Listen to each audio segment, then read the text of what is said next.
Hello, everyone, and welcome to another edition of Hack the Box Ottawa Meetup. I am your host, JF Provo, and I have right now four-way handshake for the first time onto one of those Hack the Box Ottawa Meetup. How are you to four-way? I'm great. Yeah, it's really good to be here. I've been with you on the live hardware hacking sessions for the last it's been 4 weeks or something. Yeah, something like that. It's just flying by. Yeah. But yeah, first time on one of these Hack the Box Ottawa meetups. So glad to be here. Thanks. It'll be a little bit different, yeah. Yeah. Yeah, exactly. So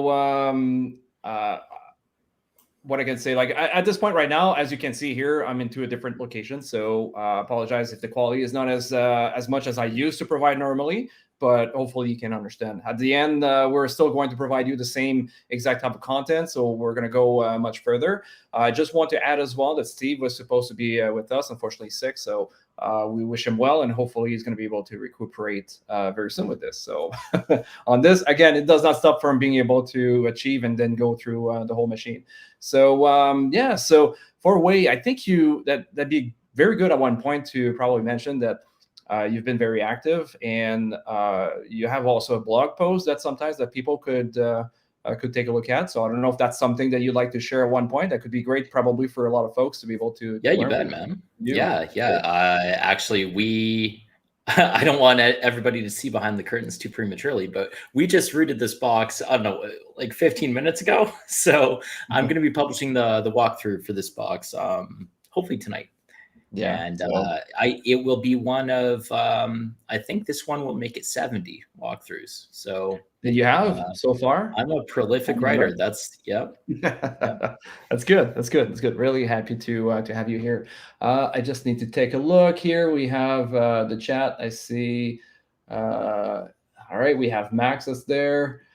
So really happy to see everyone that's joining us. We have currently 12 watching us. I'm not sure. I don't have the count for X, so I'm not going to be able to, unfortunately, see you, but very happy to see that the amount of people that we have right now. So make sure that if you guys are very interested, that you can join us directly on our Discord server.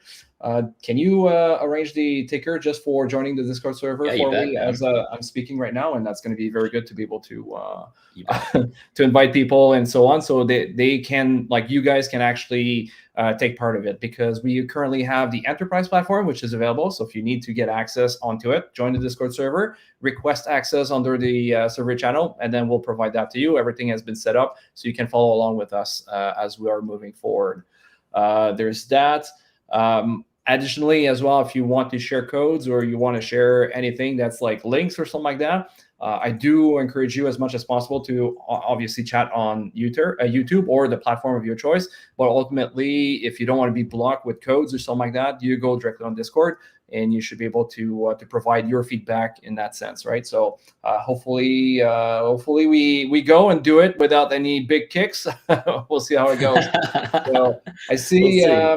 Yeah, I see KC. Hi, very happy to see you. Sorry, I'm looking on both sides. I got two screens. I'm trying to make sure everything is aligned all together. So good, perfect. Okay, right. Perfect. Take your banner. Yeah. So it's pretty good. So you guys can join in, and then after that, make sure that once you join in, there's also a README first. So under the README first, there's like read that first, and then after that, there's like a little box at the bottom where you can click on that. And you're going to be able to be part of this, because otherwise you won't see any other channels in this case, right? Even hackers need to follow a code, right? Yeah, we're probably going to have to adapt it a little bit more, because it's been a while that's there, and maybe there's some stuff that has changed since then. So yeah, really happy. Yeah, so that's going to be an interesting take on this box. So hopefully everything goes well. I'm trying to think. I believe there was something else I wanted to say. I know there's a big announcement towards the end of the stream. So stay tuned for this. At the end of the stream, we're going to announce big changes and so on. So hopefully you're going to enjoy exactly what we have to provide. And I'm quite sure it's going to be very exciting for most of you at the same time.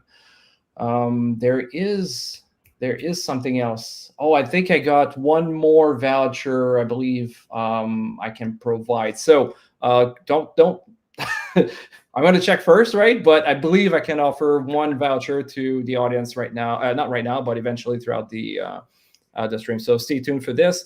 and then eventually we'll ask you a question, and then the first one to answer will be able to get it if I can find it and confirm that it is available. All right. But even if you can't find it, stay sharp, because we might be asking you questions anyway. Yeah. Let me put my my phone on what's called again on do not disturb, because I don't want to be disturbed. I want to be able to do everything over here, not having any issues whatsoever. All right, perfect. So sounds good. Let's move that machine over here, right? So this is basically right now what you're going to see. It's the it's Pwnbox. So anybody that has or that don't have access directly to an actual machine or like Kali or something like that, on Hack the Box, you've been provided directly Pwnbox where you're going to be able to use it. And as you can see here, I'm using my browser. So you don't need to have a powerful machine. You don't need to do any type of stuff to be able to make it work. It's really easy. It's right off the box. You click on that and then you have it. Additionally, if you need to go travel and you want to be able to do some hack some machines, that's also another way to be able to do it without bringing your machine all the time, that your computer with you. So it might be a little bit easier and less costly at that point, right? So keep that in mind. And I'm not sure. Have you tried it on, or have you heard people trying it on, let's say, Chromebooks or something like that? That might be another thing I should don't have try. experience with Chromebook, but I have tried to access this by Android. So I've got a pretty good tablet, and I have tried to get on the Pwnbox via that. Unfortunately, it is not supported, and it will block you out of trying to access it. Sorry. All right. Well, I mean, you can do as much as you can sometimes with your technology you have, but it's a really good option here. The other thing too is what's interesting is lately, I started the machine already to be a little bit ahead of the curve. If I click on it here, see it's been started like 45 minutes ago or 44 minutes ago. It's brand new. Now we have unlimited hours onto how much time you can spend directly on the enterprise platform. So again, that's another really big piece that I think will probably make a difference to a lot of people. Especially when they provide access over here. So I don't see anybody requesting access for now. So this is fine. Yeah, and one thing about Pwnbox, maybe some of you have played with it, maybe you haven't, but you do have a small directory sitting on your desktop where you can keep, tools, some limited scripts. I think you're limited to 100 megs or something. It's not a ton of space, but it is enough to store some scripts to pull more configuration. So maybe you want to make a GitHub repo or something with your standard loadout of tools. You can always just write a quick script to pull that down and be back up and running in a matter of minutes. So yeah, exactly. So at this point, what I just started is like a basic nmap. So right now we're trying to enumerate directly that box. We're trying to find out exactly what's on that machine, which we don't know exactly, right? We see right now we have PPP or UPnP. Who knows exactly what it is? So we can go a little bit more in details and just make sure that we are going to use the ticker P for ports, 5,000, and then a comma to be able to add another port over here. And then we're going to have 3,000. Our main thing that we want to do, there's different ways of being able to accomplish that. For me, in general, I'm going to use the option C and then V. So use the most common scripts and then versioning as well, so we can have some more information about that specific service on those two ports. We're not going anywhere else, right? So what would be one of those reasons that for where you think we would want to do that? To use the scripts, the default No, scripts? not the script. Sorry, I should be a bit more specific. So thank you for referring me. No, for using specific ports over here like this. Time, man. Time. It's the only limiting factor. We need to save time by not running the default scripts and the versioning on every port, because that would take so much time. So we've already identified through the first nmap call that we have services running on ports 3,000 and 5,000. So we're only going to spend time scanning those in more depth. Yes, exactly. Another thing also could be coming along with it is that as you're doing a pen testing, you may not want to do too much traffic, right? Obviously, I'm using probably the wrong the wrong options over here to pretty much trying to limit this, because we could use specific scripts for those as we're moving along. But in our case over here, we're doing a hack the box machine, so it's not too much of an issue to be able to just being able to focus on that. Another thing too is, it's taking a little bit of time, so that's why also you like for we said, it's trying to reduce that time, and you can see here it's taking a lot more out of it. So I can see here we have learn cyber with sorry, it's cutting a little bit, so I don't see this. With Kay, there you go. Hey, nice to see you. I hope everybody is doing really well today.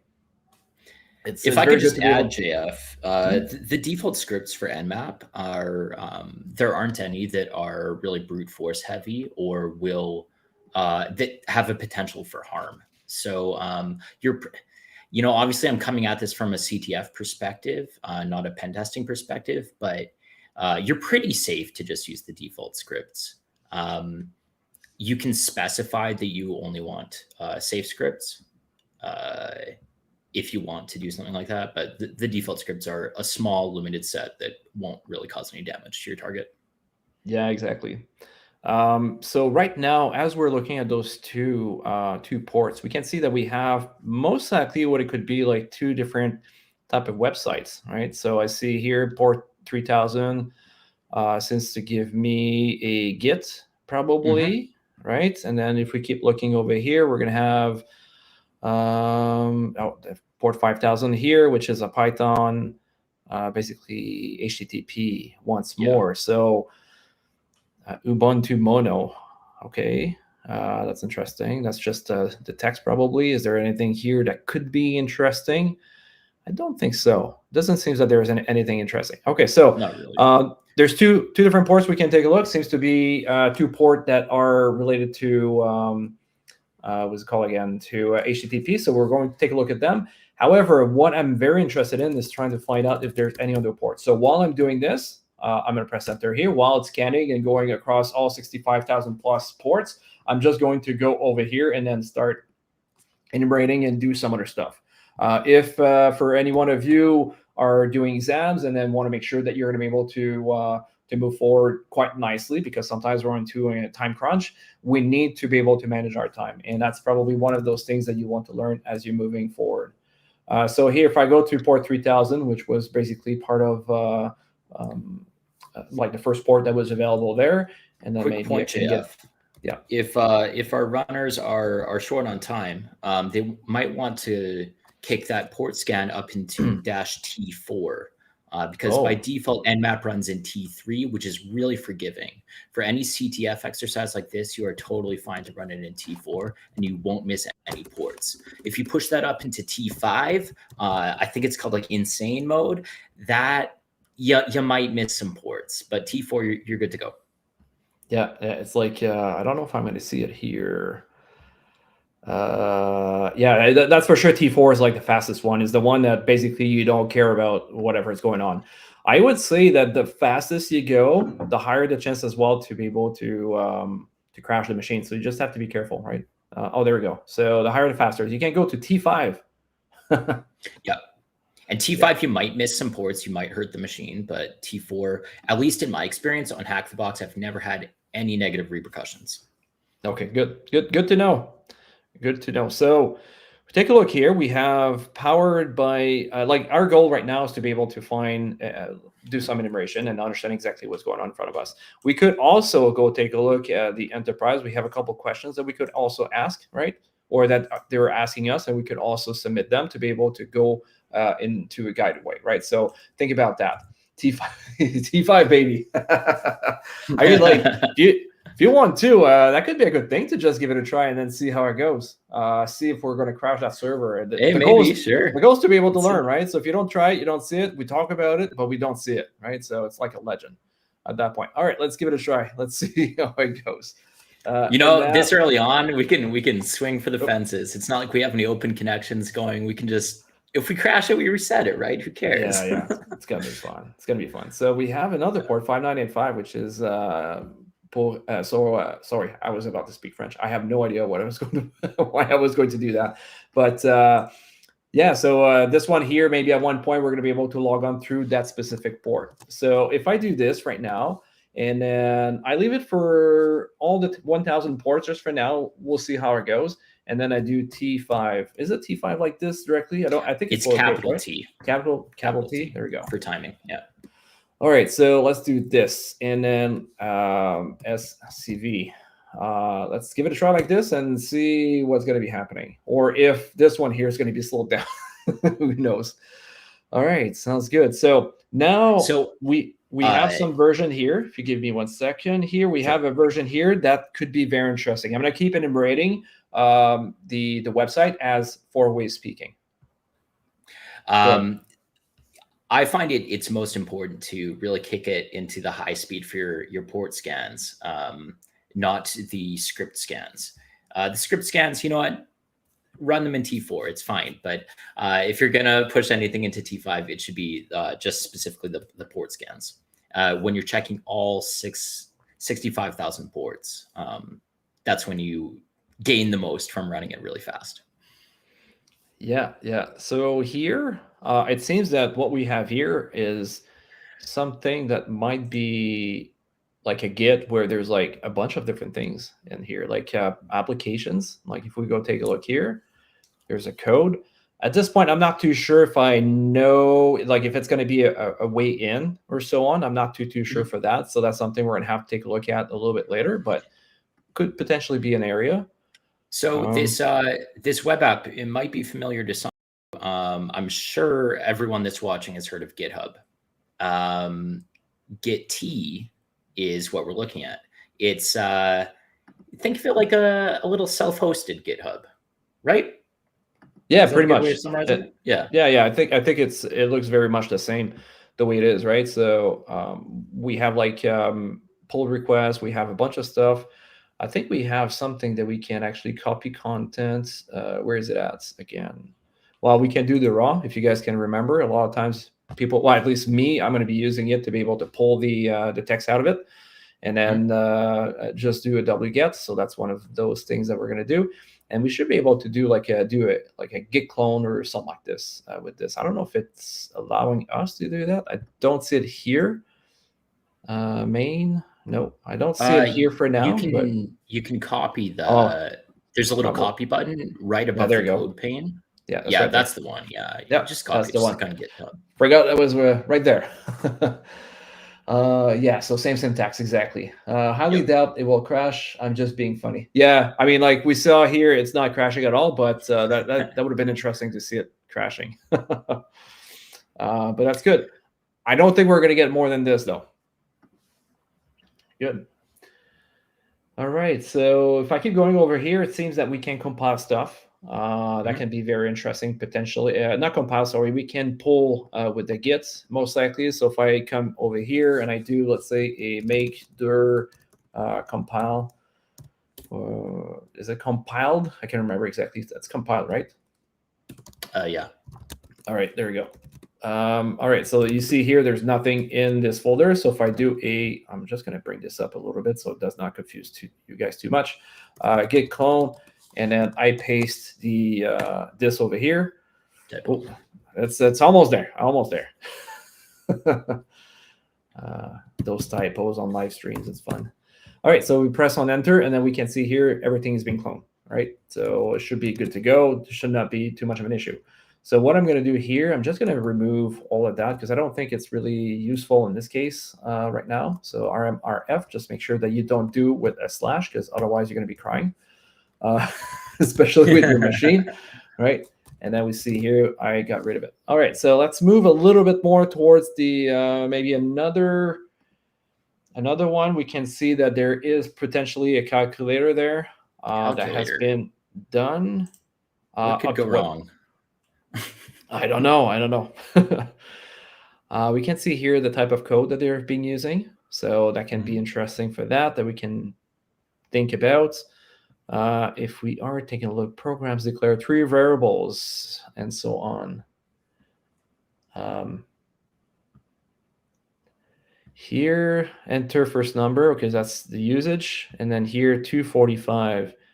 I mean, like that was not the same thing we saw at the bottom. It was, that's the version of Gitea. Yeah, that's right. Okay, but we see here a Git version of 2.445. That can be interesting to keep in mind. So let's do a copy here. We're gonna start our notes over there and then just put it there. I'm gonna also take this version, right? This, because I'm interested. That could also be a good indicator for us to take a look at. a bit further down. I'm just going to put it there. Never know. Right now we're doing enumeration, so anything that could be an indicator or like a versioning or something like that with potentially exploits, that's something we're going to take a look at. Is there anything else? The calculator, there's calculator SLN. Yep. Can anyone tell us what an SLN file is?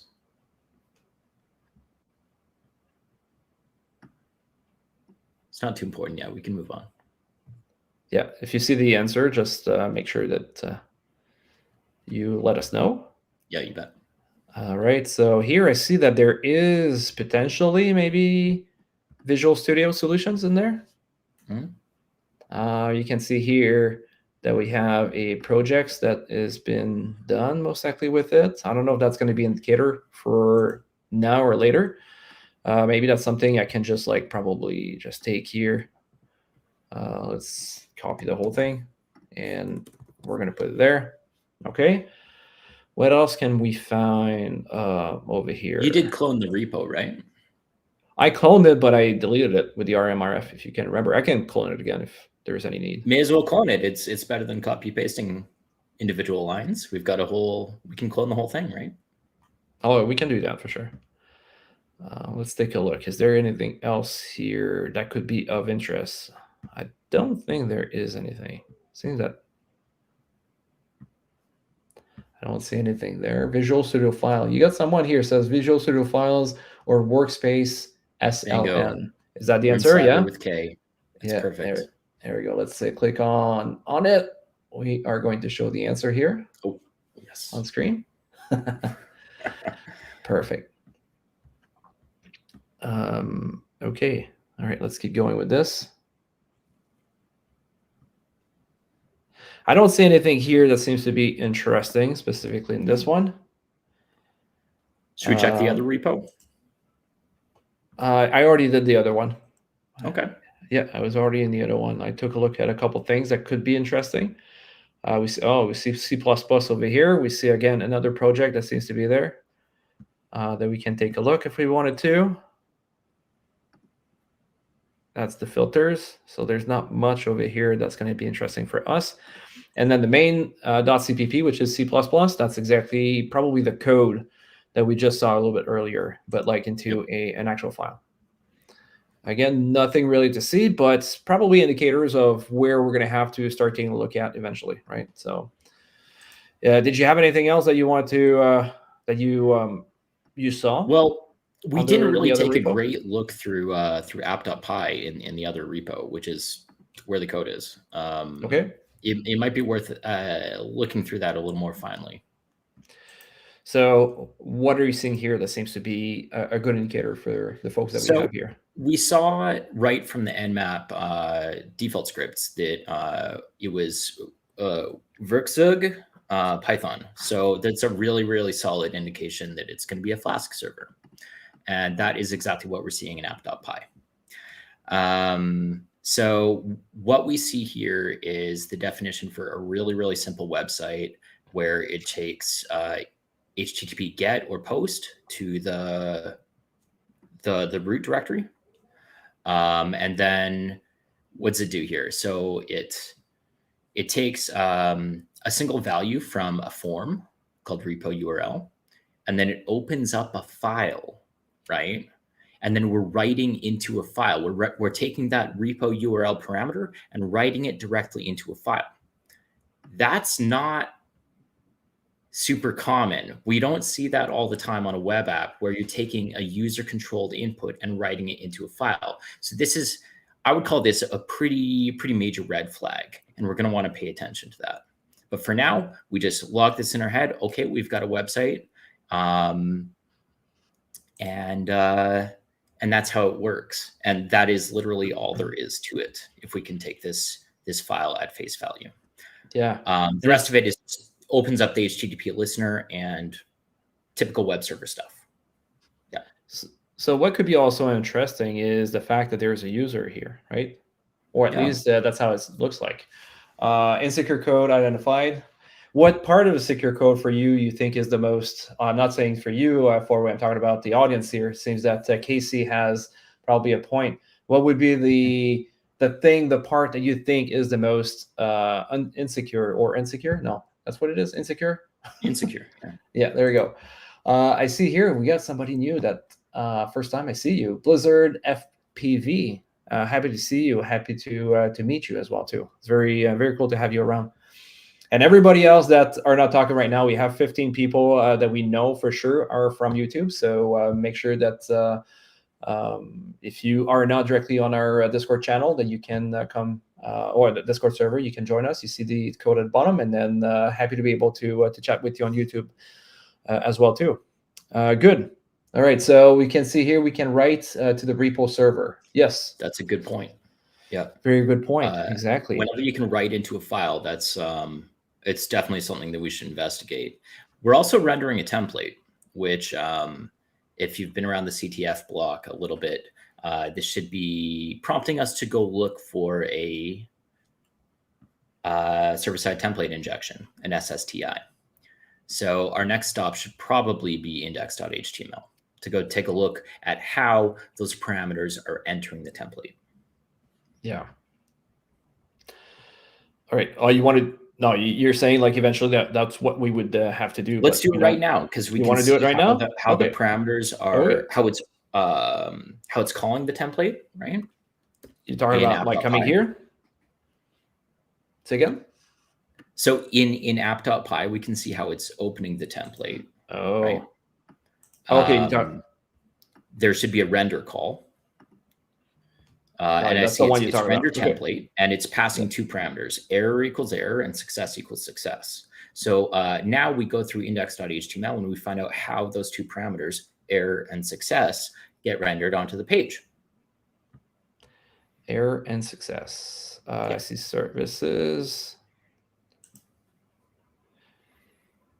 And it should be within that the curly there, right in front of you there. You got it. Yep. So these are properly escaped parameters where it says, double curly success and double curly's error. So there's nothing weird going on here. If they were rendering it as a string without the template escapes, it might be vulnerable to an SSTI, but alas. Yeah, for that specific code. In our case right now, we're not sure if that's something that's being utilized somewhere, but it's a good indicator that if we have to encounter a page that seems to be similar to this, that we could potentially do actually that. Yes, exactly. All right. So, all right. I mean, like we've seen a bunch of different codes over here. We were able to take some notes.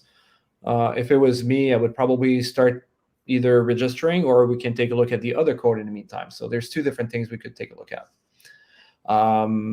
Yeah, so I mean, like let's just take a look real quick. I'm going to register afterwards, but I want to take a look at the other page real quick before we move forward. So over here we can take a look at the bottom left. You guys can barely see it at the bottom where the bar is. That's going to be an hashtag, so it's not going to bring me anywhere. If I go to service, it's going to be hashtag service, so pretty much nowhere as well again. And then contact does the same thing.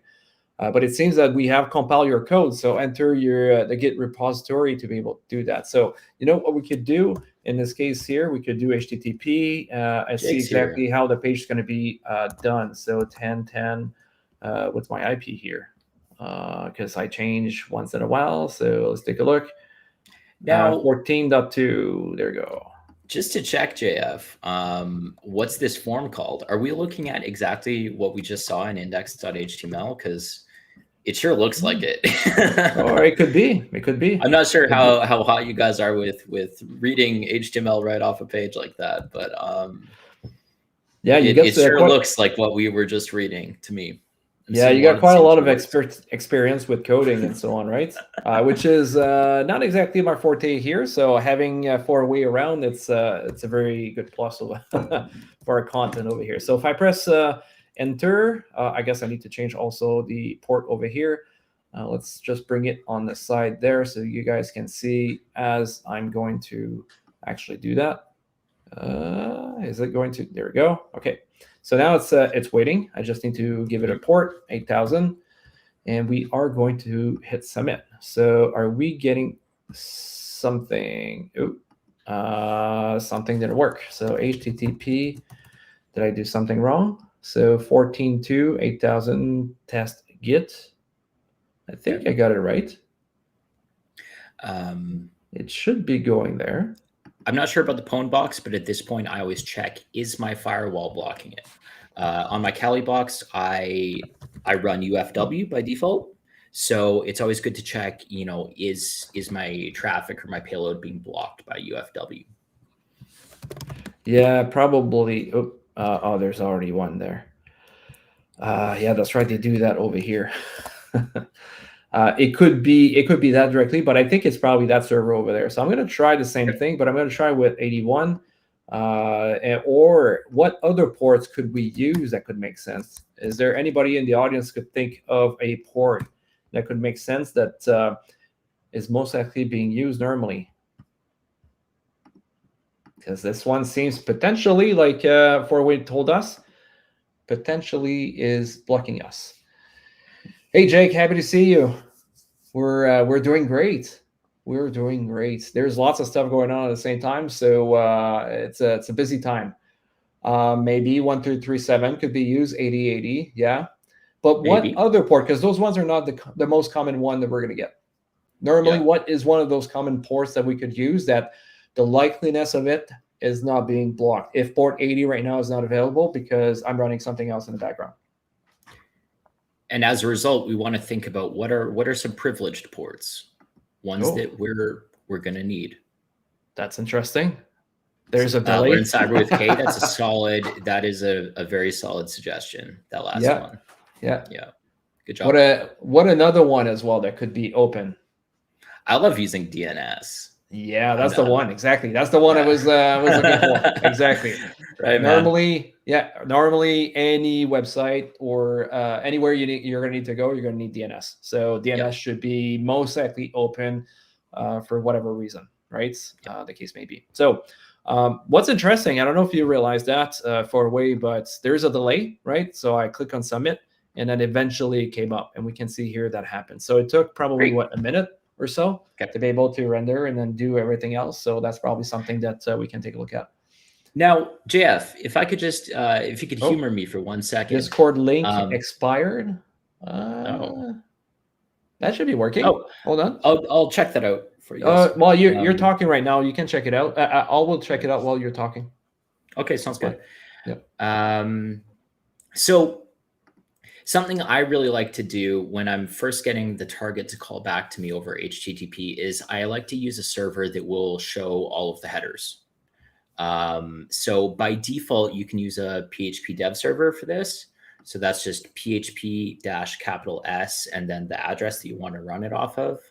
And so by default, it'll show you like all of the request headers that are coming in.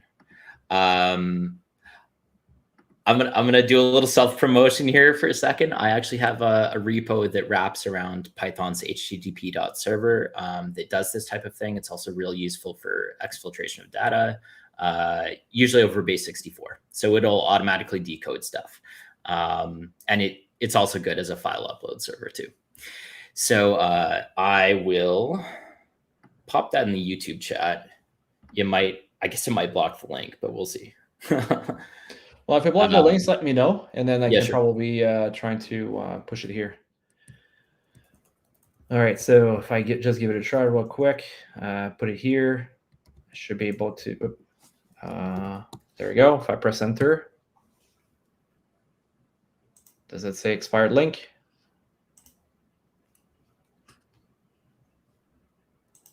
All right, it seems that this one is working. All right, so I'm just going to put it in a chat. And then you guys are going to have it straight up so you can actually use it. But it seems to be the same one. GTHDKSUWJ5. Yeah, it seems to be the same. So maybe it was a mistake. There we go. Putting it on all the different places that we are actually posting. Or streaming, I should say. So let me know if you have any issues with the link I just posted, Blizzard. All right, that's good. Oh, I see. I hear lots of people coming in. Don't forget to read the README, right? And then clicking the checkbox at the bottom so you can join us directly on there. So perfect. 3 people. Nice. All right, sounds good. And then after that, if you want to talk with us, we have a section that says compile just below, a little bit more lower, right? So join us there, and then you can actually talk with us directly there, or share any codes or whatsoever in there. All right, perfect. So now we have some information here that seems to be leading up to what is actually happening. Not too sure exactly if there's anything else that we could do with this. I mean, like, well, yeah, there's something we could do. Technically speaking, we could use another tool, which is called like Burp Suite. There we go. We got one person. Learn Cyber with K here. There you go. Happy to see you there. Welcome to Discord channel. It's great to have you. It is great. All right, so let's click on next right now, and then next doesn't matter really for us right now. What we're going to do is we are going to try to intercept whatever it's going on. So it's the client side going directly to server, and what's going to be happening. So I'm going to do a proxy here, turn it on. We are going to leave it there for now, and then I am going to put it on Burp Suite. So this is Foxy Proxy, which is going to use basically Burp to be able to send the request. So if I click on submit, we see here exactly the actual post that's going out there. One way we could do to be able to play a little bit around, because obviously maybe the repo URL could also maybe give us something else. So we could potentially try to put it on repeater, which is something I like to use. Hopefully that's big enough for everyone. I'm hoping so. You know what we could do is everyone able to see it well? If you have any issues, I can try to make it a little bit bigger. We are going to have to do a little bit of magic. I guess I can do that a little bit more. So I know it's a little bit on the smaller side, or no, I know I can probably switch a little bit my screen size, because obviously this one won't allow me to do that. So allow me just a second to just adjust accordingly. There we go. So this is a little bit better, I believe, right? It's pretty good. Yeah, it's better. Yeah, it's just my screen size. I need to make it smaller. All right, sounds good. So now we see this. There's a bunch of stuff we could potentially do with this. All right, so are we able to get it out of there? And then, I don't know, who am I? Sometimes that's something like this that you could give it a try. Maybe there is some other stuff we could try to do and see if we are going to get something. So, all right, so if I take a look here. So what are you looking for right now, JF? Right now, what are your eyes scanning for? Well, right now I'm trying to see if I'm going to be able to do some sort of like RC on the other end. I don't know exactly how the repo _ URL works, but then to your point, and that's something I'm just realizing now, it looks exactly the same thing as the code that you were talking about before, right? Yes. So I should probably do a render and just take a look at what it does here, and then see if there is a mistake. And I don't see anything. That's interesting. So did you submit this request? Yeah. Because it's weird that we're not seeing the little status bar. Maybe it's a width of the page problem, because we were expecting to see a that little green message at the bottom saying like submitted for compiling or whatever. Right.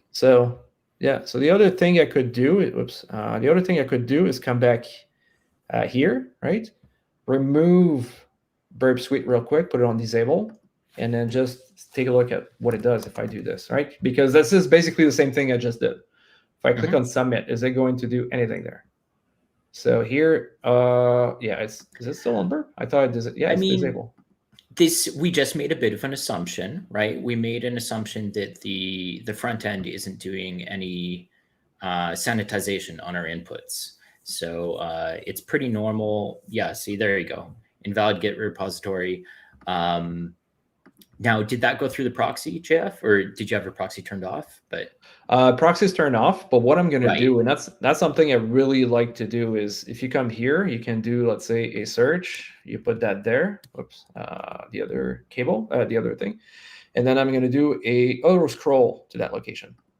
Yep. So whatever we're going to do here is going to have repercussion to what's going to be happening. So .git, because it's looking for both, one after the other. So are we going to get the same thing? It seems that it's not getting there. That's interesting. So what I was getting at before is that it's always interesting to think about where is that error coming from. Is it being spat out by the server, or is it being spat out client side? And we already saw, based on, I mean, at least if we're looking at the same index.html that we were a minute ago up on Gitea, that is that error parameter being reflected onto the page. So this error, right, the thing that you have highlighted there is, I mean, well, that's the success message, but before you had the error message. So those two parameters, we're seeing how they manifest on the page. Yeah, And exactly. it's from the server and not the client. Yeah. So the other thing that could potentially do, and again, it's maybe because we need to URL encode it, right? So that's another thing too. Sometimes we may need to do to be able to get it done properly. Not this. Let's say I do hashtag for now, and then I'm trying to just like whatever it's after that is just being ignored.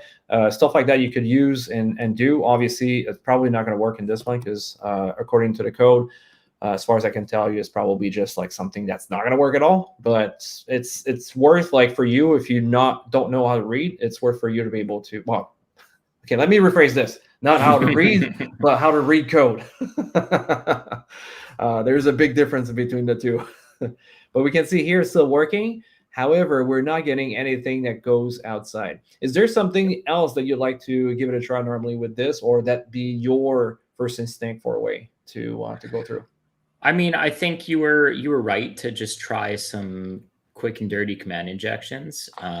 So injecting using a semicolon, using double ampersand, using a new line. There are a bunch of really, really low effort command injection techniques that you can use. And I personally like to start with all of them and see if the command gets rejected or not. I would guess that it's still going to be accepted and that it's still going to have no effect. Oh yeah, you think that'd be the way that you'd be taking it? So basically, so I would start with basically what you would call like a polyglot for all these special characters that you can use for a command injection, and see if it rejects it. Right? Almost, yeah. So I mean, like there is stuff on GitHub you could take to be able to just paste them there to make it a little bit simpler, or you can make yourself notes and then eventually come back and then be able to do it. But what you're saying here is like basically you do this and you could have this, you could have, well, maybe not that, but something similar to this, and then do a control U to be able to encode them. I would even put it before the .git to make sure that it is within that filter. But Jake had a great suggestion there, double pipe for the OR operator in Bash. There you go. Yeah. Yeah, so before the .git, yeah, like over here or something like that. Or even like... background the process with a single ampersand. Yeah, exactly like this. It could be the pipes that he's talking about. So doing all that kind of stuff to be able to make it work with us. And then we are going to basically right now at this point trying to encode it. I did the press Control U.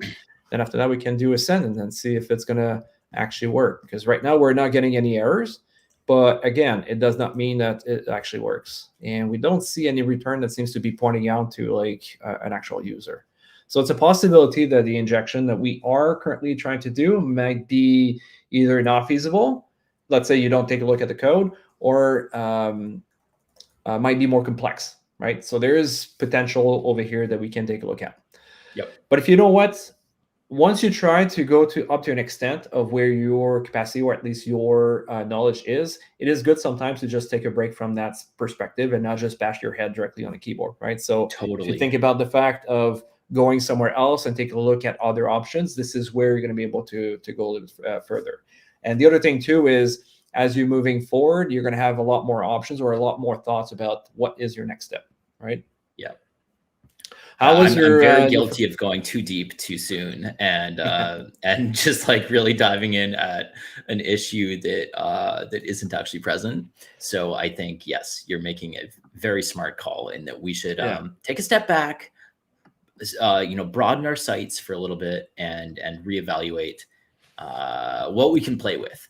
And yeah, you are exactly where I wanted you to go right now. We're at the user registration. Let's make an account and let's check out Gitea a little bit, see what we can do and what our basic privileges are. Yeah. So right now, what I'm going to do is I'm going to create a account under the username of hacker, right? And then the password is hacker1234. So there's nothing really special about what I'm doing. There's no common injection or whatnot, right? So I'm just going to register that account. You know what? I don't really care because I'm going to save it there, and that's fine. So now we can take a look maybe a little bit more in details what we can actually do. We can take a look at potential issues. Is there any pull request in there? Doesn't seem to have anything there. We also have Explore seems to be pointing out again to the two applications that we saw, or at least the two things that we saw from Richard. Again, a username potentially very useful for us in the future. There you go. I just want to make sure I'm not missing anything. Member 420, yes. But we need more. We need more. Bring your friends. Bring everyone. We need more. We want to have that community to be able to thrive and have you guys also being part of it. So if you want to come and join us, have at it, and we'd be happy to have you. I'll create a repo. Yeah, exactly. Yep. I can create a repo. Most likely, I can new migrations, new organizations. So let's take a look at what we can do. So if we create just a repo, we'll call it test for now. Is there anything else that could be of interest of us? Maybe not. If we could create the repo, okay, that's good. Are we able to also clone it? That's something I'd be interested to take a look at directly. And how, whoops, yeah, compile, there you go. And then git clone, am I able to clone this? And we can see as well how it works, right? We see here our IP address, we see port 3000, and then it's hacker, which is the actual user I used, and then test.git. So you appear to have cloned an empty repository. There we go. Excellent. So now, just before we dive too far into this, did we all take a look at that previous website that we were on, the port 5000 one, and see what it's supposed to do? Because it's really important just to read what's in front of you sometimes, and I'm not sure that we gave it the time that we should have. Do you want to just bring that up for a second? Hold on, I'm just trying to get rid of some windows. Because I'm I'm very guilty of having tons of tabs and then just make sure everybody's lost at that point. All right, so that's the main one of port 5000. It says this is our one-stop solution for code compiling in C++, C#, and .NET. So these are all, it's the .NET stack. So we can make a project in any of those languages. And it says that if we submit, go down to the form for a second. The form? Yeah, at the bottom. Yeah. Hold on. My mouse had to try to come back. So it was stuck on the screen. Our form here is enter a Git repository URL. So there's a very, very high likelihood that these two ports can talk to each other, that we can use this website to go look at Gitea. So do you think if I put my code that I just did over here, let's try it out? Why not, right? Cool. But the thing is, how do we know it does something good? We don't, because we saw it give a positive, green colored status message, even with some bogus stuff that we already gave it. Yeah, I see also a suggestion that's in 2 messages, right? So here from Learn Cyber with K, you could create a repo, which we did. That's the first one I started with. But then now we have the second one and modify it to suit.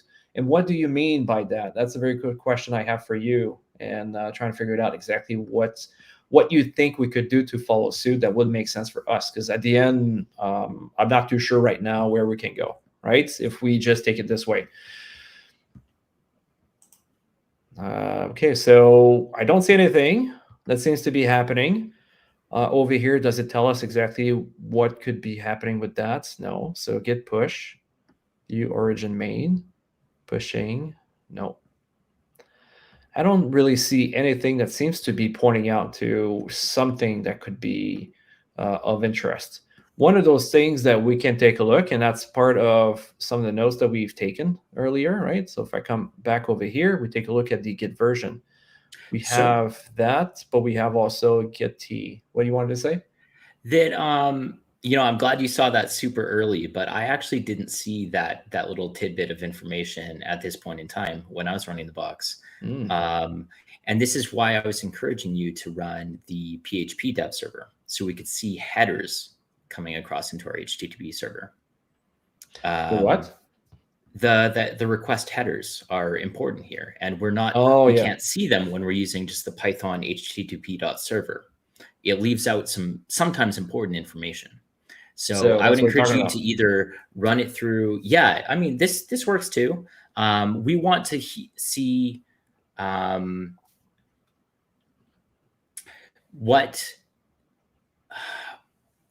that site reaches out to a server to clone the Git repo, right? To pull it, at least, we want to see what information is it emitting, and what headers is it going to reach out with. So yeah, I would encourage you to either check it out with PHP dev server, so PHP-S, or I give a link to my repository that has kind of a tricked out version of Python http.server that gives you all this information at a glance. Okay. So I see here a suggestion coming from Learn Cyber. You create a JS file, which is, I believe, JavaScript file, and pull it and test for cross-site scripting. That's something you could do. There's other stuff I would say that if you start getting into that hole, that you may be troubleshooting for a while. So you just have to be careful on how far you want to go with this, right? Because obviously you could also try to take a look at your versions, like the version that we took, if there's any active POC or exploits that are out there. So that's the other type of stuff. So it is not a bad idea, but I just want to make sure that you do not get lost in the whole thing, right? At the same time. But I guess 4Way is very excited on giving it a try. No, I think it's a great idea. You know, testing for XSS is a really, really awesome plan because we don't know when to use XSS, right? You use it when you think that there's user interaction on the other side of something. Exactly. And that might be the case. We don't know what's happening when we're submitting these URLs onto the server. So, hey, crazier things have happened. It's worth a shot. One way that we can test this really quickly, because JF is a little worried about diving too far into something that might not lead anywhere. We can test this really quickly by putting a whole ton of cross-site scripting payloads into one file. And there's a way that you can do that to make sure that the XSS payloads don't really interact with each other. I keep a file sitting around with, like, I don't know, it's a couple dozen payloads, but they're all labeled. So when this is a very CTF oriented thing to do, because obviously anyone that sees this file is going to be like, no, this guy's trying to hack me. But if one of those XSS payloads fires, I have them pre-labeled so I know which one of them fired. So I'll have my listener set up, and depending on what I hear back on my listener, I know exactly what payload worked, and I can reuse that. But the trick here, have a big list of payloads on hand, and then you can test for them all in one step. Do you have a repo or something like that you like to share with everyone, or it's one that you have on your home drive? Yeah, I actually have my own. Maybe that could be something that could be good to be in the blog, or to share at one point into one of our... I'll just put this one on Discord. You can keep going. There you go. All right, let's go. So I see that people didn't see the link to be able to join our YouTube stream right now. So I just posted it also on Discord. So I mean, like, you guys don't really care because you're already here. So it's just to say that. All right, sounds good. So we could take a look at that. While 4Way is trying to do this, what I'm going to do is I'm going to take a look at some of the stuff that we saved over here, right? So Gitea is probably one of those things I'd be interested to take a look if there is anything that's about it, because this is what we are going with, right? So is there an actual exploit that we could go? Really easy to go through. You just type in exploit, and then you paste this here. Trying to remove as much as possible anything that's going to be a fluff, so Google doesn't get confused in the whole thing, right? So we are proud to present a version that contains, that doesn't matter to me, CVE, Gitea, git hook RCE. So it could be potentially that. So let's open this up. What's about this one, Snick? No. Hacking on Gitea? No. Let's take a look, right? GitHub is a really good repository to be able to find these things. So now we're going to take a look here, and we are going to see if, I mean, like, it seems to be it's for those versions. What was our version in our case, right? Yeah. I mean, that's why you got to take a look before you decide to just like blindly take a shot at it. We're at 1.2, 1.26, which means that we are not susceptible to, well, we're not going to be able to most likely use this one. So there's no point on trying to give it a try. It's 2020. The other thing too, we could do just for the sake of it, we can come and take a look here. Git T version 1 point, sorry, I forgot what it was, 21.6. 21.6, and then I'm going to do a release date. Right, that's another thing too I can take a look at. And this one here seems to be February 23rd, 2024. So if it's for a access location blocked, all right. So if it's for a version that's not even, like we see here 2020, that's not going to be the same thing. So there's no point for me to keep digging in and trying to find something about that. So I'm just going to close that. I'm going to move to something else. I'm going to take a look if there's anything else that could be going somewhere else. Yes, what's going on? If you're looking for POCs, exploits, another really low effort way to search for it is using search exploit right off of the terminal. So you can just pop in Gitea 1.21 or something into search exploit and see what we get. If you want to keep it general, you can just put in Gitea and read it visually. I personally, that's how I usually do it, but yeah. Take a look here. Do any of these apply? No. Nope. So, I mean, those ones are public exploit. So that'd be like everything you're going to be seeing here. It's basically taken from exploit. Exploit DB. DB, right? So if you are interested into trying to find an exploit with this one and you use search exploit, it should technically be the same thing as long as you update your database, right? Yep. Yeah, and that's going to be the same thing at the end of the day. And search exploit, I believe it's all those exploits on your Kali machine. They're not, you're not going to get them directly online, right? That's right. And the exploit IDs all line up to their usage in Metasploit as well, if you're interested in that type of thing. Mm-hmm. Exactly. All right, sounds good.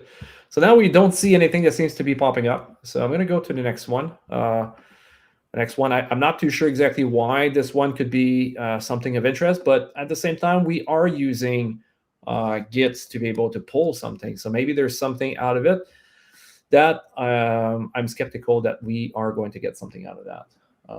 Is there anything in the chat that seems to be interesting that we should take a look at? We have a few ideas for how to roll in a payload into a Git repo, but I got to say I'm with JF on this one. It usually pays off really, really well to do a little bit of research earlier rather than later. So let's keep going with the vuln research. Mm-hmm.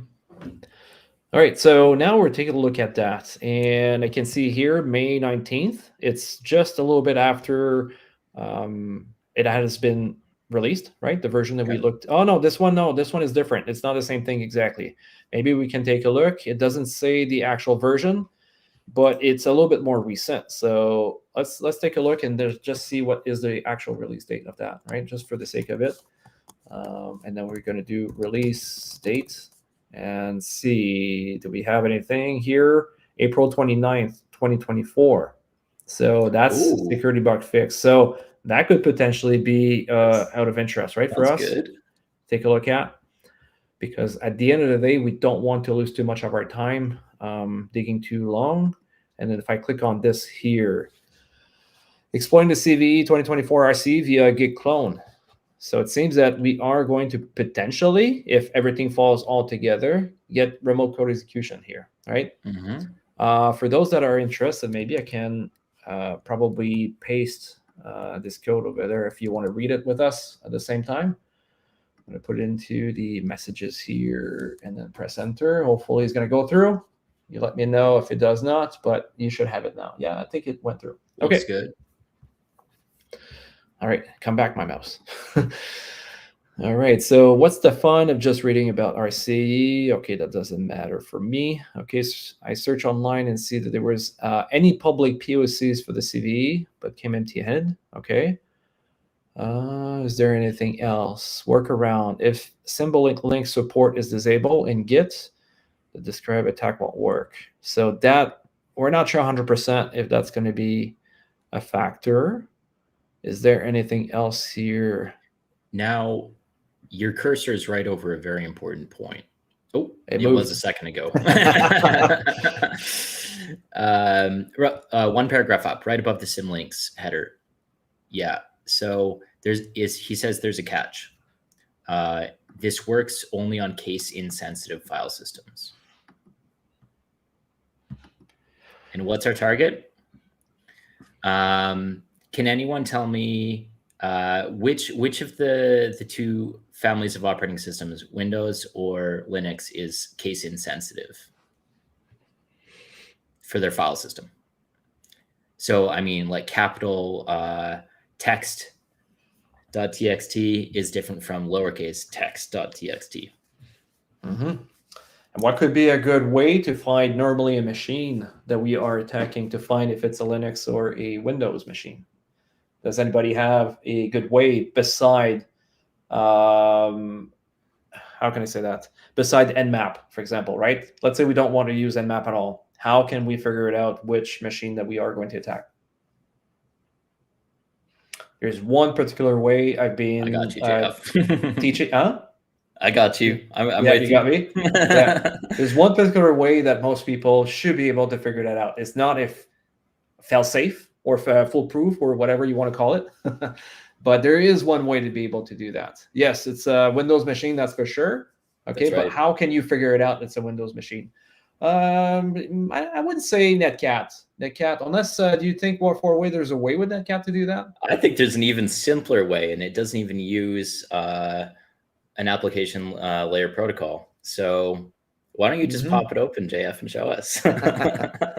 Yeah, for those that don't know about it. Okay, so now I'm starting a terminal, Commodore.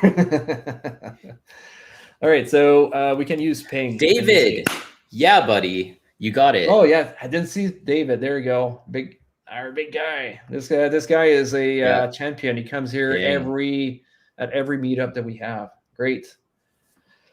Yeah, the TTL value is what we need to see. Exactly. And what TTL are we looking for a Linux, and what TTL for Windows? Do you guys know? That's a good question, I think, for you guys to know for sure. I just need to move this. Okay. Yeah, because I want my IP. That's where I was going. Okay, so we are going to copy this one. I'm going to do a ping and then paste it here. Do we have any answers yet?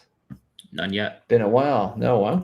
Okay, so right off the bat, if you're not sure, obviously the first thing you do, you Google it. Or Jake would be able to tell you exactly what you could also do, because I've been telling him quite often lately. It's you use also ChatGPT to help you out, but in this case, it should be easy enough.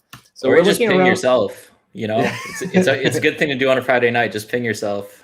Yeah. So in general, I would say that a Windows machine is going to be around the 124 TTL, right? Again, this is not foolproof because you can also change the TTL. But in our case here, this is what we're getting. So that's a Windows machine that we know pretty much for sure, right? Or we can do like Faraway said, and we can do, let's say, the 127.0.0.1 or the local host or anything like that. And we can see here 64, which is a Linux machine, right? So now we know a little bit more about it. And that's very, very simple to achieve this. Don't need to do much. So now we kind of know, for example, that we are dealing with a Windows machine. Good. All right. Do we see here? See Blue, hey, happy to see you, see Blue. I see code. So Windows high above 64. I'm gonna say it's probably a little bit more 124 in general that you're gonna get for Windows, at least I would say. Have you seen the other numbers in general at Hack the Box? Like most of the machines are I going to think it's be. I think it's 128, isn't it? Am I crazy? It could be And then 128. it's only 256 for like Solaris or something really weird, and like Cisco routers. Yeah, that I'm not sure for Cisco routers. That's possible, and that's something you can actually like try to take a look online and see if you can get it. Yep. Get the information. All right, so now we are trying to take a look and see if there's any other information that could be good for us. Oh, no, DeepSeek is your friend now. Oh, did you install it on your computer, Jake? I know you were talking about trying to get the code and then use it yourself. I have no intention yet on trying DeepSeek. But that's something that I'd be very interested in. I think I asked you last time, Jake, if you do it, to let us know for sure. Keep us updated on this. All right, so now I'm trying to take a look here. Only 2 files were changed, which was a relief. Best way to reserve vulnerabilities is to look at a patch difference. I found the commit that fixed the vulnerability. Okay, so you went directly online, take a look at the difference in between the two, and then was able to basically pinpoint exactly how it was done. So we should talk for a second. For anyone that's interested in bug bounty, why was this researcher checking out the patch notes? This is a really important thing to do because a lot of the time, people working on open source projects will make a change to something and they'll accidentally introduce a regression into the code. So they might undo some previous layer of security that somebody's coded in, or by making some small change, they actually open up a vulnerability somewhere else. So researchers going in and checking the patch notes is a great way for them to find vulnerabilities and maybe get a bounty. Oh, and you guys know, if you want bounties, I mean, like that's one of them. But if I just do just a little thing here on the side, just to probably tempt other people, and that could be very interesting for you. Yes. Is you come over here, where is this? Researchers, I believe, and we have activity, and we can see some of the vulnerabilities that has been discovered recently, and we can also see for most of all, not all of them, but a lot of them, we can see how much they got paid. So if we get, let's say, highest bounty, I mean, it's to be dream, right? So if I do this, don't just think that you're going to get it for sure. But you can see here, like a payout $50,000 to be able to do that. We've seen in the past vulnerabilities that has been basically like taken over, right? And they were extremely easy to be able to do and replicate. Yep. And look at what number 3 and 4 are. That's GitLab. That's like that's a direct competitor to Gitea. They're very, very similar products. Yeah. And it was $33,000, and that's US dollars. So stay tuned, because we are currently working on a course that is going to be able to lead to something like this. So if you're very interested into that, you can join directly our website. If you may for a second, just do a self promo here on Malvik Security. Yeah, of course.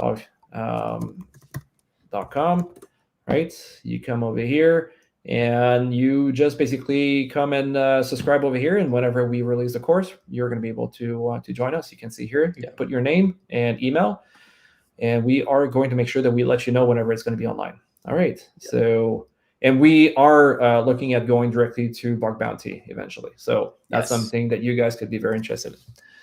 All right. If we keep staying on topic here, oops, it's not scrolling down my stuff. I just want to make sure I do not miss any one of you, because we want to make it as interactive as possible. Okay, so there is a couple of things here potentially that could be interesting between the code, but we don't have any indication. I mean, like here I see that there's a write script. Start with this. By the way, here E off is like, that's the start, right? Is that a 0 or I think that's a O. Or 0? Oh, that's called a here doc.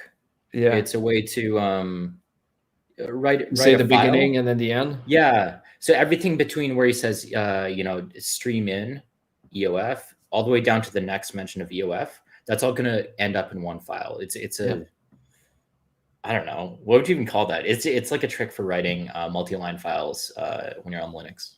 Yeah, you're going to have a couple of exploits that are actually going to do that. Whenever you attack other machines, that's something that you should be familiar with. That's not something I tend to use often because normally I'm going to start directly the what can I say, the actual file with Nano or Vim or something like that, and then just write it in. In this case here, they're creating the file directly by doing this.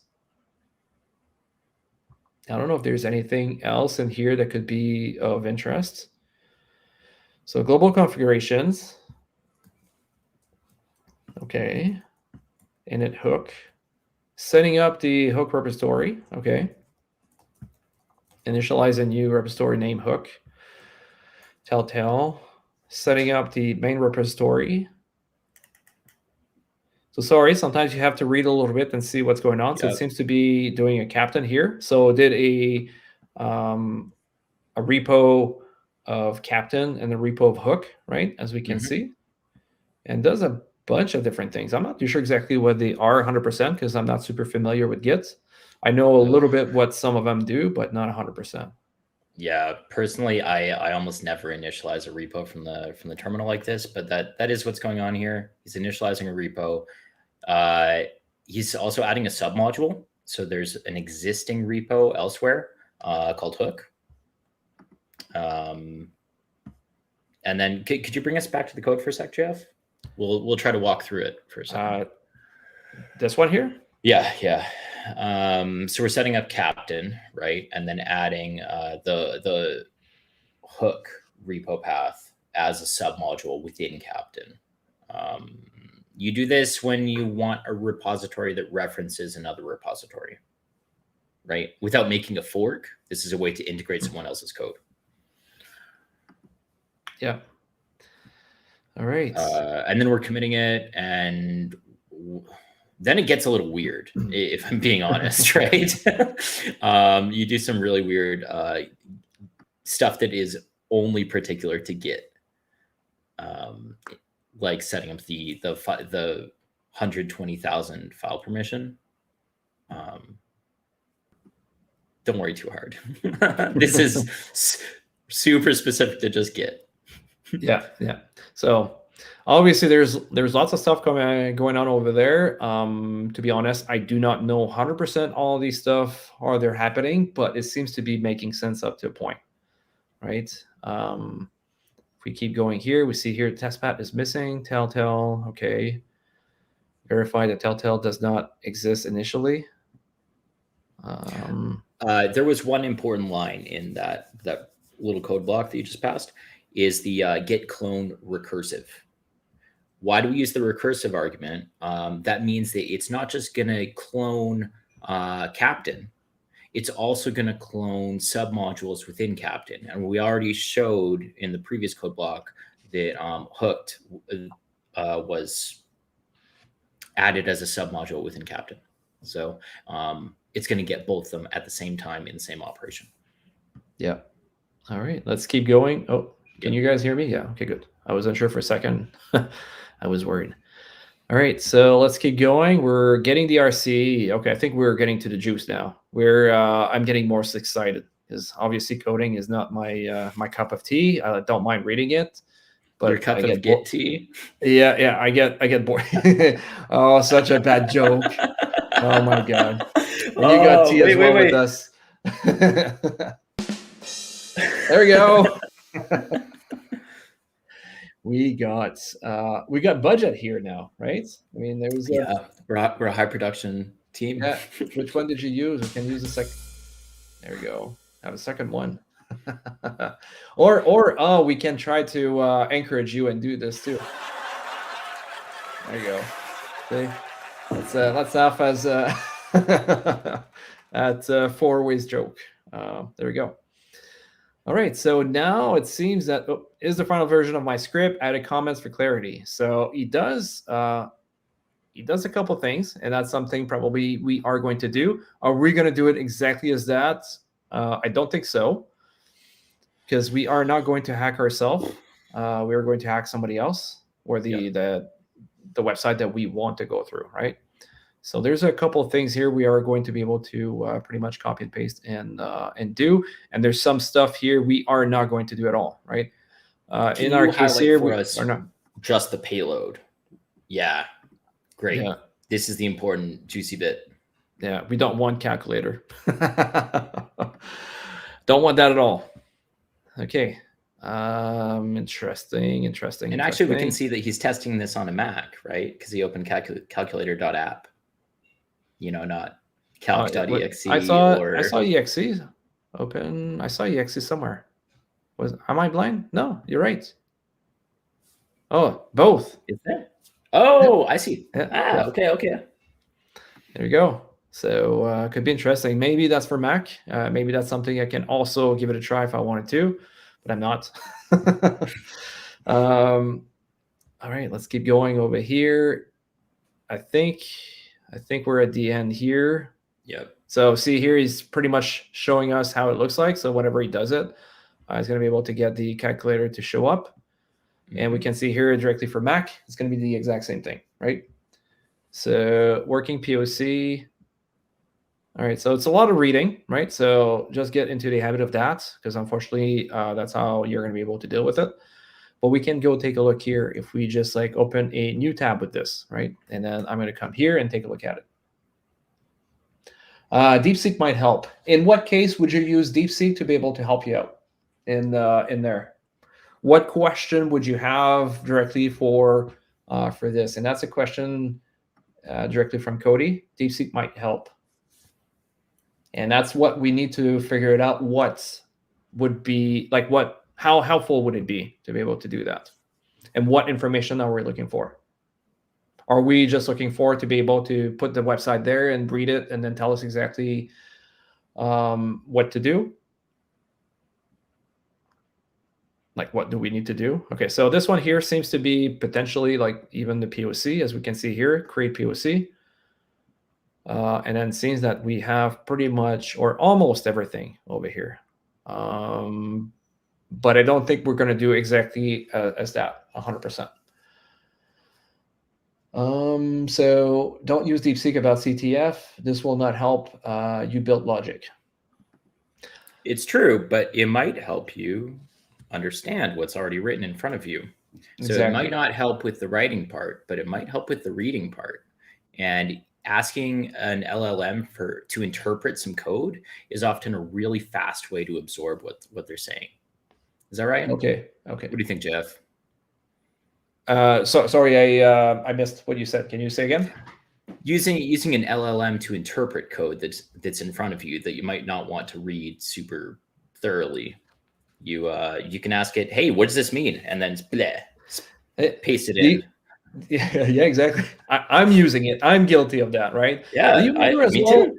Yeah, I know you're quite good at coding, right? So I've seen you doing a bunch of different things. But do you remember during a CTF where you're like, Jeff, I have no idea. Do you mind just taking a look at the code? So what I did, I took the code, I put it on ChatGPT. I said, just do X. And then I tried it against what you were trying to do it. I got access right away of the information, right? We were trying I remember that like it was yesterday. It was in the last 15 minutes of a CTF and we were scrambling for points. And I was just like, I feel like I'm so close on this, JF. You got to look at this with me. Together we'll get this. We'll get those last few points. And he just popped into ChatGPT and got an answer within a second. And I was just kicking myself because I did not have the resourcefulness to do the same thing. yeah, exactly. So, I mean, utilize your tools and even Hack the Box. When I went to their sales kickoff, it was a year ago, right? They were exactly saying that. Everybody Hack the Box, every engineers were saying, use your tools to the best of your abilities. So obviously it's good. Jake is not wrong into like, you're going to lose some of it. But at the same time, if you are stuck, you don't know what to do, use the tools to be able to get you out of there, right? So you can have other options to look at and potentially maybe correcting that little mistake that you didn't find. And then the job afterwards is understanding what was your mistake, right? So it's not just like taking it for granted that it's good to go. It's understanding the mistakes you've done. How many times have you done a mistake, Four-Way? Oh, never. Who are you talking to? Yeah, yeah. It's the other I side that coded did it wrong. Notepad, buddy. Yeah, there we go. Good, good. All right, so we have a bunch of stuff over here that we can probably replicate in our case up to a certain point. We're not going to do one for one, but we're going to try to do very close to this. So what I'm going to do, I'm going to put it here, and I'm going to bring, I guess I can bring this one here over there. And what we're going to do is we are going to somewhat replicate exactly what we have there. I think it's a little bit too low, so I'm going to have to bring this up a little bit more, because obviously you guys are covered by the ticker that we have down at the bottom. I just want to make sure you can see. Okay, so now we have the Git here that we could use, set the Git configuration options. So, I mean, I could do this, but what I'm scared about is at one point I saw there was like Git, is it commit? No, it's post, isn't it? There's like commit, there's a couple things. So I just don't want to mix the whole thing up and try to go through the whole thing. I want to see what it's going to do instead of trying to just automate the whole thing. If I want to do it later on and automate it, obviously that's something we can actually do as well too. So I'm going to press enter. I don't see any return. So what you're doing right now, any of these git config --global, it is actually changing your system. So the rest is just a script that's running. But what you're doing right now, it's resetting variables on your local Git configuration. Okay, and why would we want to do that? It changes the way that Git interacts with the remotes. So right now, what are we doing? We're allowing it to use files. We're telling it to handle symbolic links in a certain way, but we're kind of setting the stage to perform this exploit that that this author has outlined for us. With the default Git configuration, the exploit won't work. So yeah, so they're helping us out a lot by giving us this configuration. Yeah, so the thing is, if we are trying to do everything from the server, now we have some sort of an issue, right? If we really want to do it this way, if I do a hook, because this is hook that's there, we have an issue because we're not going to be able to pull anything. And if I press enter, it's probably going to tell me that it's not going to work, right? So it's asking me for username, but I have not done anything. So maybe I need to do something else before, because obviously that's not there. So let's create the repo. I think it's Learn Cyber that proposed that earlier. So let's do exactly what was proposed over here, and just do hook over here, right? And then press enter. I'm going to do the other one. So we're going to have two repos there. Captain, there we go. That's how they've been named. I don't know if it has any impact. I highly doubt it. No impact. But say again? There's no impact. I use different repo names when I solve this. Okay, good. So that's perfect at that point. All right, so let's go back up over here, and we have hooks. So now if I press enter, see here, we were able to pull it. Good, and then what you're going to do is cd hook, go back in it. I'm just going to do a copy and paste. So, and you know why I'm doing a copy and paste? It's because it's easy enough to inject errors into what we are trying to actually do. So now we want to basically create this. So we may want to do something a little bit different. So probably going to use this because I want to actually like write in this. Oh, okay, hold on. So you can just copy paste the whole here doc if you want, or you could demonstrate it using Nano or Vim or whatever. Yeah, it's I was all the about same thing. Yeah, I was about to use this here. So Sounds here, good, here I'm going to copy here this because I don't have to write it. I'm going to press enter. So now we are in Vim. I'm going to press I to be able to insert, Control Shift V to be able to put the how do they call that? The shebang. The shebang. The shebang. Short for hash bang. Right. And then my next thing that I'm going to use is I'm going to go to rev shell, right? Because we are going to try to create ourselves something else that's going to go out of that. And what's interesting, and that's something maybe we can come up a little bit later with an explanation, right? Is as we are going here, I'm going to put, whoops, what was my IP? I don't know. Oh, it's right there. Okay, 14.2. I didn't see it. It's on top right, 14.2. Let's make it simple. 14.2, and then here I'm going to keep it to 4444. I guess I can go with this. This is what I use. Cool. And what's interesting for us is like, why could we use this? Right? That's a bin bash, but we disclosed earlier this is a Windows machine. Yeah, pretty weird, eh? Yeah. So we'll leave that as a question to the audience for a minute, and then we'll loop back if we don't get an answer, because it's a weird question. Yeah, exactly. So as you saw here on the left, as I put my IP address and my port, everything has been filled up. I press on copy, and because this is SH, I wanted bash, so I put it as bash directly there. There's maybe others that I could have taken a look at, but in my case right now, this is what I'm looking at doing. So if I do a cat on this here directly, we can see here it's right there. Okay, so that's part of what we are trying to achieve. So we just did this part. Maybe I should make it a little bit bigger for people to see a bit more. I think that should be decent now. We're going to do a chmod in this case directly on that. Do a copy. Let's clear this right now because we need to go back up, so it's a little bit easier for everyone to see. Yes, we could use PowerShell, and that's something we could also just test it out afterwards if we decide to do so. And then I'll talk about what trick I used.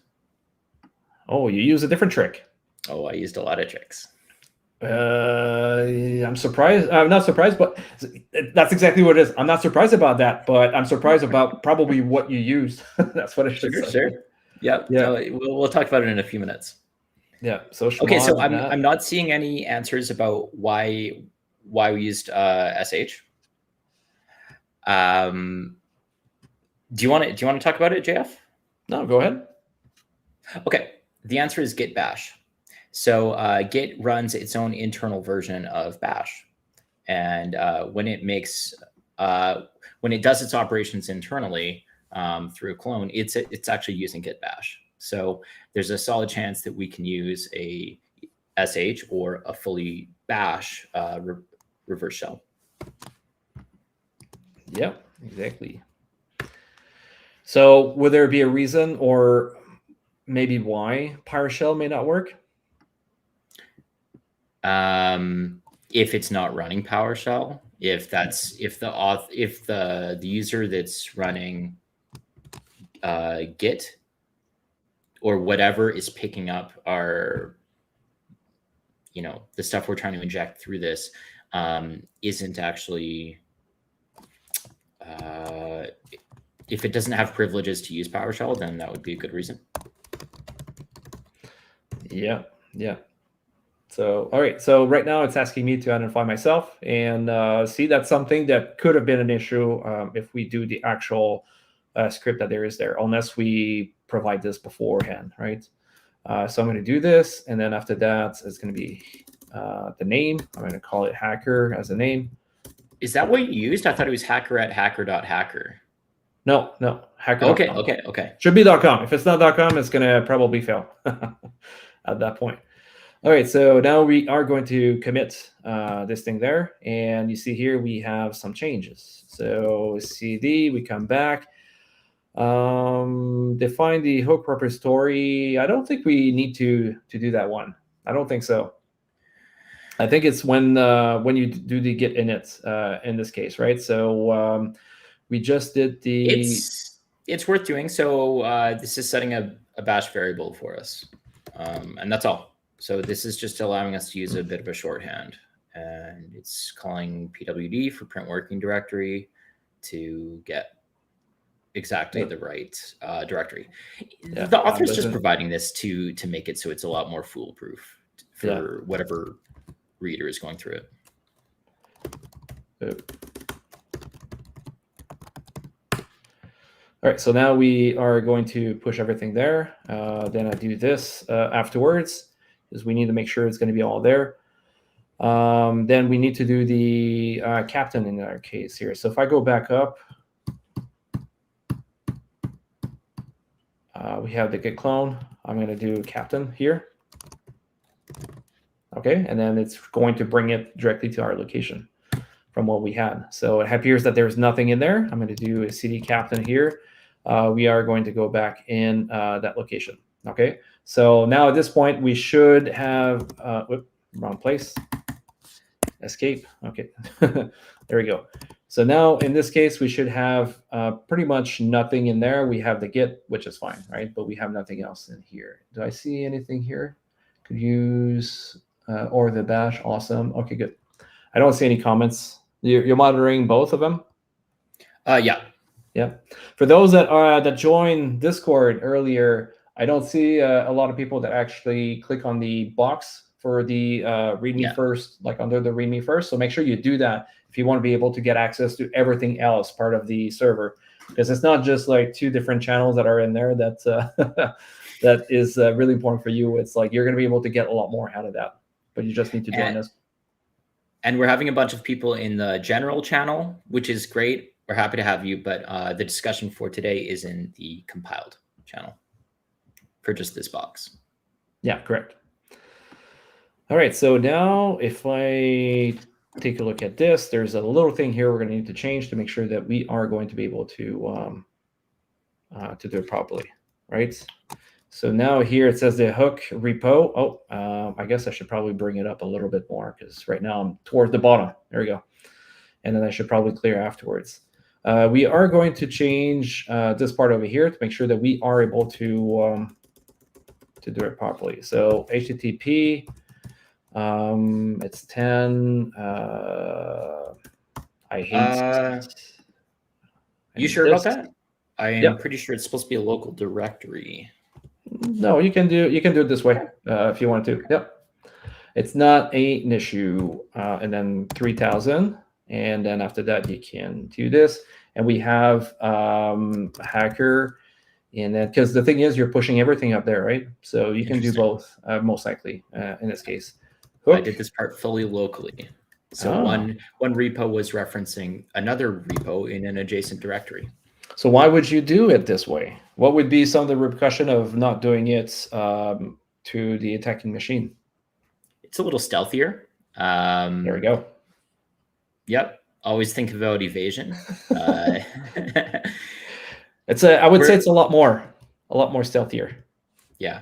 So we're going to talk about blue team at the end of this, but I like to sometimes phrase my blue team ideas in terms of counter evasion. So that's always what I'm thinking about, how not to get caught. So I'm going to press enter here, and we can see here that it actually worked. So should be good to go with this. And then now we are going to take a look, copy that. There's a lot of copy and paste, right? So it's not just like super simple. Well, it's quite simple, but not super simple, where you could just like fire something up and then make it work. It's a little bit of work of copy pasting. And my biggest issue is I have a Mac, so I'm used to do the Command C, Command V, and I'm always tempted to do that. So that's, I would say, is the biggest issue out of it. Control C, and then Control Shift V, press enter. It goes there. So now we're getting into the really weird Git specific stuff that we talked about earlier. So we're not going to explain every command that's happening here, but what we should know is that we're setting up a symlink to the hooked repository, right? Yes, exactly. Press enter here. We're going to do a commit, add link over there, paste it there. And then we are going to do, is there anything else in here? No, we are going to do a git push over here, right? Because we want to send everything. Hacker, that's the username, and then hacker1234, press enter over here. Everything has been sent. It seems that nothing is failed, and we are pretty much like good to go. Okay, so then we are going to take that, copy it. And in the meantime, while we are going to copy this, we are going to do a netcat. Which port do we need the netcat on? Do you guys remember? I mean, it's a port that I use myself, so I'm kind of used to it. But do you guys remember which port I set it up? Because that's something that's very. You don't remember it? Oh, Nope. I got the right answer on Discord. Do we have Yeah. Okay. also? Cool. Yeah. It's I mean, no, it's not DNS, Jake. We talk about DNS, which is a great one to use. That's for sure. It's probably one of the best one I would say.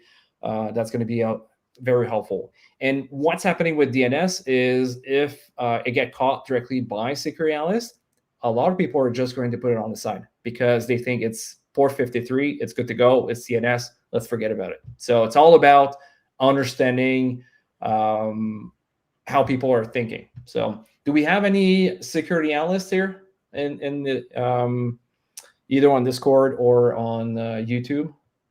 I'd be interested to see your thought about that. But I mean, like when I worked with some analysts at one point, that's basically the sense I had from some people there.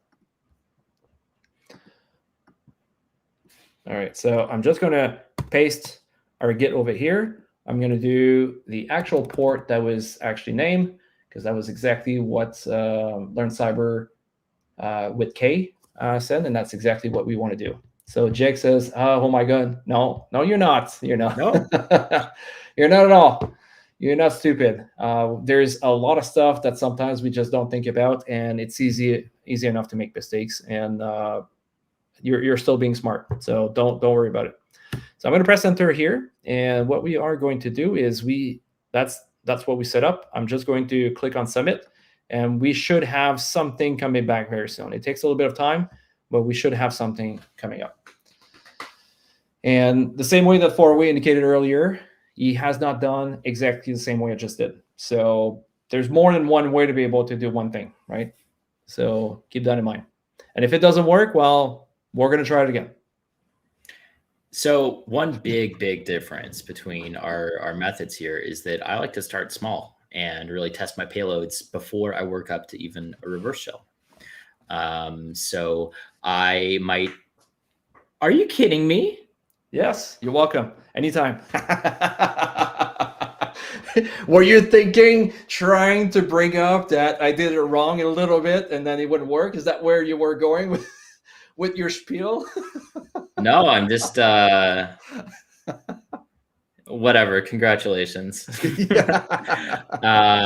Anyway, I was gonna say I like to start small and usually do a few web requests or something. So I'll make a call to curl, to wget, and then I'll try netcat, see if I can do some other ports.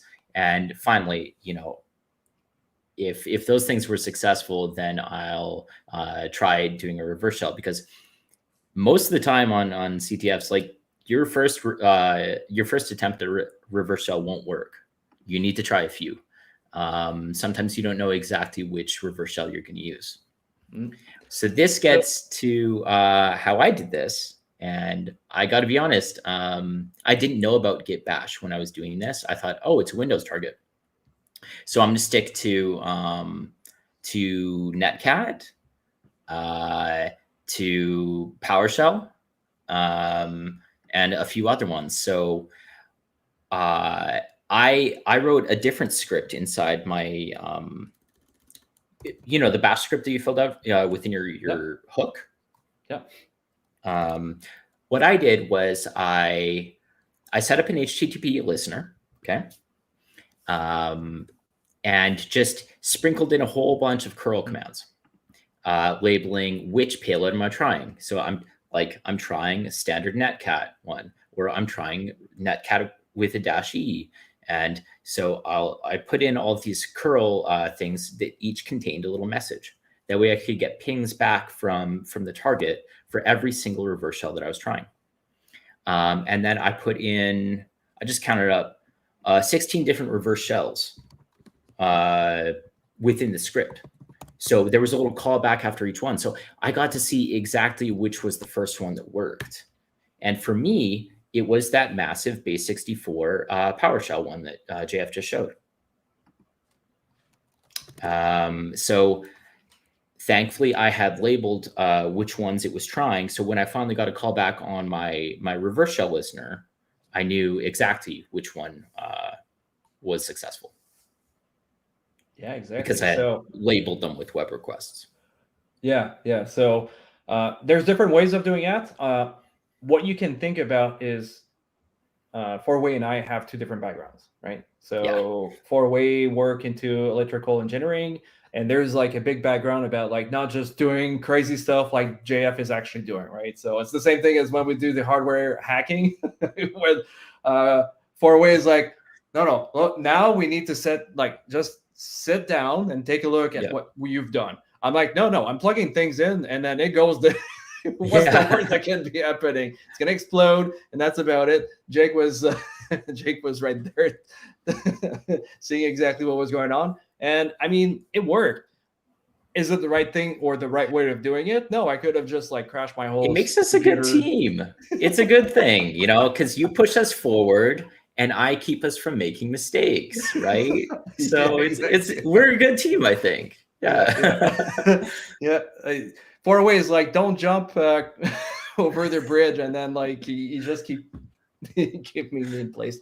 Either way, I got a whole image, a whole scenario in my head, so I should probably stop there because it's probably not going to stop. Yeah. I have a really, really good imagination. So Jake, I told you to create a payload shell and upload it to the site in the beginning, but the way you do that shell is really cool. Yeah, good. So uploading it via Git wouldn't have worked. What was very particular about the way that we just inserted this payload was that it was within a Git submodule hook. So the vulnerability here is when there's a symbolic link going to the submodule hook, that hook will get called when we clone the repo. We know that the target is going to try to clone the repo, right? So if we can insert a malicious hook within the submodule, we can get the target to call that code. So just straight up, handing a payload into that form on, what was it, port 5000, that would not have worked. Thankfully, we have the CVE in front of us that allowed us to get code execution. Yeah, so it looks very similar to the code that we saw earlier, right? Like into Gitea, if you can recall. Yep. Yeah, maybe there's slight differences, but I don't see them right now. Git clone recursive, echo repository clone. That's it. Yeah. Good. I mean, like, I don't think there's anything else to do with this. I do believe it was what needed to be done, and in our case right now, we are pretty much good to go. So, that's interesting. There's a bash history, so sometimes we can find password in there. So always take a look at that. So did you end up with SH as a shell? Because I got entrance through PowerShell. It's no, it's a little bit different. I got this, right? This is okay. How So I you was did able use to PowerShell. Yeah, I use PowerShell afterwards because I don't like this one, right? The return I'm getting, I don't like it. So I just give myself a better shell. And instead of having like a code that's going to be much longer, as you can see here, I decide to use a base 64 PowerShell, right? Which is going to decode the whole thing. And it's a shell, SH. We could have used something else if we wanted to, or encoding it, right? So there would be some good reason why we would want to encode this. In our case, that's not exactly, don't need this. That's not something really that we care about. So that's why I'm just going with this at this point. All right. Malvik is really dragon blowing fire from his hands. And you know what? Tim is waiting just right behind with the extinguisher just to make sure that the house doesn't catch in fire. Yeah, I gotta stay safe, guys. Yeah, exactly. Don't everyone go home. Good. All right, so let's take a look. Let's go back here. Take a look at what we have. We have Emily, but let's take a look at administrator if we can get there. Yeah. So at this point, I find it really helpful to have, and again, this is where JF and I differ, but I always work off of a Windows enumeration checklist. As soon as I get a shell on something, I go through a short list of commands to just get a feel for the system that I've just gone onto. And what would be some of the commands that you would use right away? Like right now, So let's say we are here, and guide me through some of your process you would go. Because if I just say in maybe a minute, what I do normally is I go with my guts. I'm trying to run a couple commands I know normally brings me up to a certain place. I'm going to take a look at some of those folders, and then after that, we'll see what happens. But I'm interested to know your method directly. okay, sure, yeah. So you already did a couple of them. So first thing I'll check is what's my host name. I'll check who am I. I'll run net users and see what other users are on the box. I think you did that, right? I did not do net user, not yet. Oh, okay. And Gitea And then I'll net user myself. So net user Richard. Rich, I cannot write. Yeah, cool. So this gives us a few details. It tells us what groups we're in, which is really helpful. Yeah. Do you do Also, sometimes it shows us that we're using Spanish for part of this, right? Yeah, yeah. Do you do Which sometimes? is interesting. Is it all? I'm trying to remember. No, I think it's something else. I'm mixing it with something else. Okay, never mind. Keep going. Sometimes I'll check the network interfaces. So this is important if you're trying to figure out if you're in a Docker container. Very good point. Very good point. So I do ipconfig and then /all. Yeah, that's where that /all. That's probably that's another one. I'm thinking about. There's a /all, but I'm trying to remember what it is for. Okay, there we go. Yep, that's interesting. We have the DNS servers that are pointed to Cloudflare and Google. Yeah, exactly. So hybrid. Very likely this is not a Docker container, right? What could be a good indicator? So your IP address is a really, really solid indicator. So if you see that you have a 172.17 address, you're probably in a Docker container. So it could be good to throw off people if you decide that you want to adopt that one there, right? So people are onto a machine, they think they're on the Docker, they're trying to get out. Another thing too that I realized, and again, it does not mean it happens all the time. Most of the time, as soon as you get into the machine, you're admin, or root, right? So if you're root, as you're getting in, the likeliness is that you may not have access to everything, and you might be in a container. Yeah, that's a really, really good tell as well. So the next thing that I'll check is what's listening. So I'll run netstat-ano to see what listening processes there are. Yeah. Jake, can you put a command in? You said raise permission. How would you do that? I'm interested to see your point there. Yeah, you can keep going far away. Yeah, sure. So right here, we're looking at what's listening on all interfaces, so on 0.0.0.0.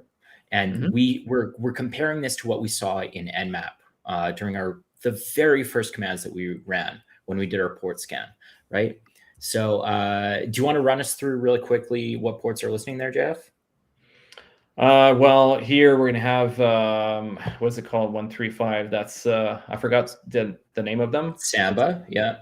No, that's not. Well, yeah, Samba is 445. Yes, 135. I'm trying to remember what's the name of it. We do use it once in a while to hack it, but not often. But I forgot what it was. 3000 is the one we just played with. 5000 is also the one we played with. 5040. So that's I'm not too sure. Yeah. Okay. Yeah. That didn't come up on our scan, did it? I don't recall seeing that. I don't think so. Right. No. This one was there. Yeah. And what is that? That's a one that we should remember when we're on a Windows target. Yep. Yeah. We use it for different things. So net bias. What else could we? Oh, NTP 135. Is it 135? No, it's 123 NTP. I'm pretty sure it's just the other port for SMB, but let me check. Yeah, and net bias maybe 135. I think it's 139. I'm mixing it with. Good. So yeah, 5985. I'd like to have someone to answer this, and then after that, I have another questions, the follow-up questions that are going to come with this. Okay. Yeah, it's RPC. That's RPC I was looking for 139. Yes, that's exactly what I was looking for. Thank you very much for answering this one. But 5985, very important port to know about. We're going to give a couple of minutes to the chat to be able to catch up to this. This one, I'm not too sure what it would be. It's in the high ports. It's not like common, but they are showing up once in a while. Can I take a look real quick? I have a Windows machine. You guys are not going to see it, but I'm on. This is stuff I only ever see on Windows, to be honest. You see these really high ports. Sometimes on Hack the Box machines, you'll see something in really high ports that are just kind of like supervisory checks to make sure, maybe it's supervisor D running, that make sure that the box is still up and resets it if it's not. So not everything you need to worry about and need to dive into too deeply. I wouldn't give the same level of consideration to any of those high ports as we would to, say, port 5000. Yeah, exactly. And most of those ports, the way I see it, is because I'm connected to some, what's it called again? To some websites, right? So it's going to be the high ports. That could be that, or it could be related to something else.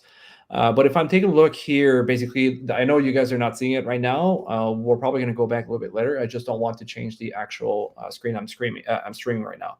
But 135.445.5040 and 7680 are default ports that are open right now on the VM machine. That I barely did anything with it.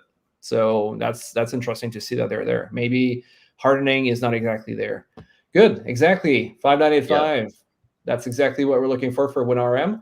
And we also had a really nice comment from Learn Cyber with K on Discord to try WinPs right away. Yes. Personally, I like to do some manual enumeration before I jump into an auto enumeration tool. It's also good to get some practice with doing enumeration by hand because things like WinPs are really, really loud tools.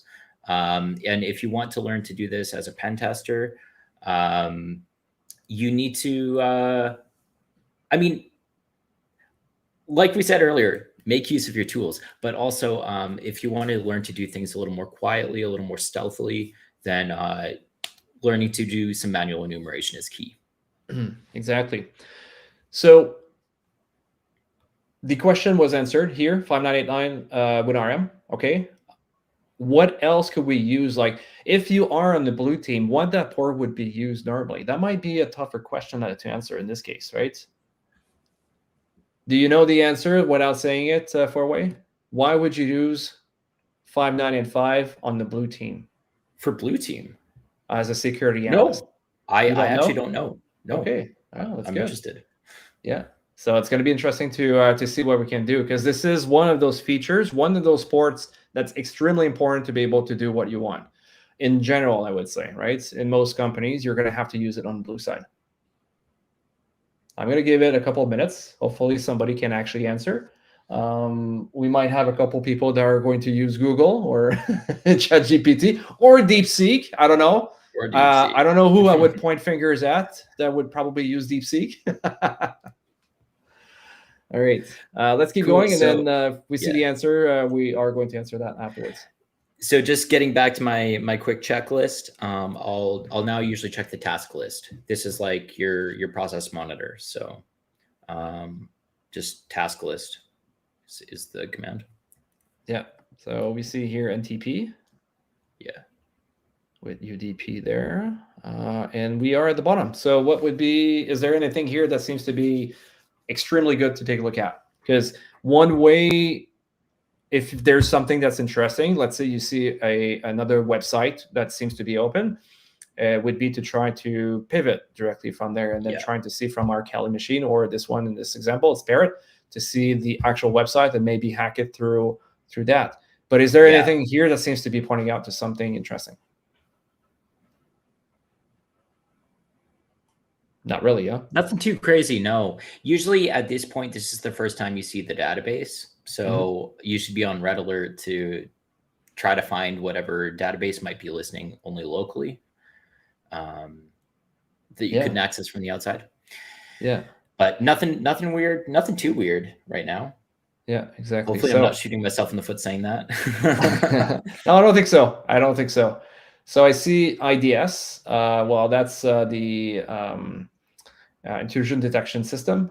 I don't think we see any of that over here. And if your answer is related to, oh, there's a menu message.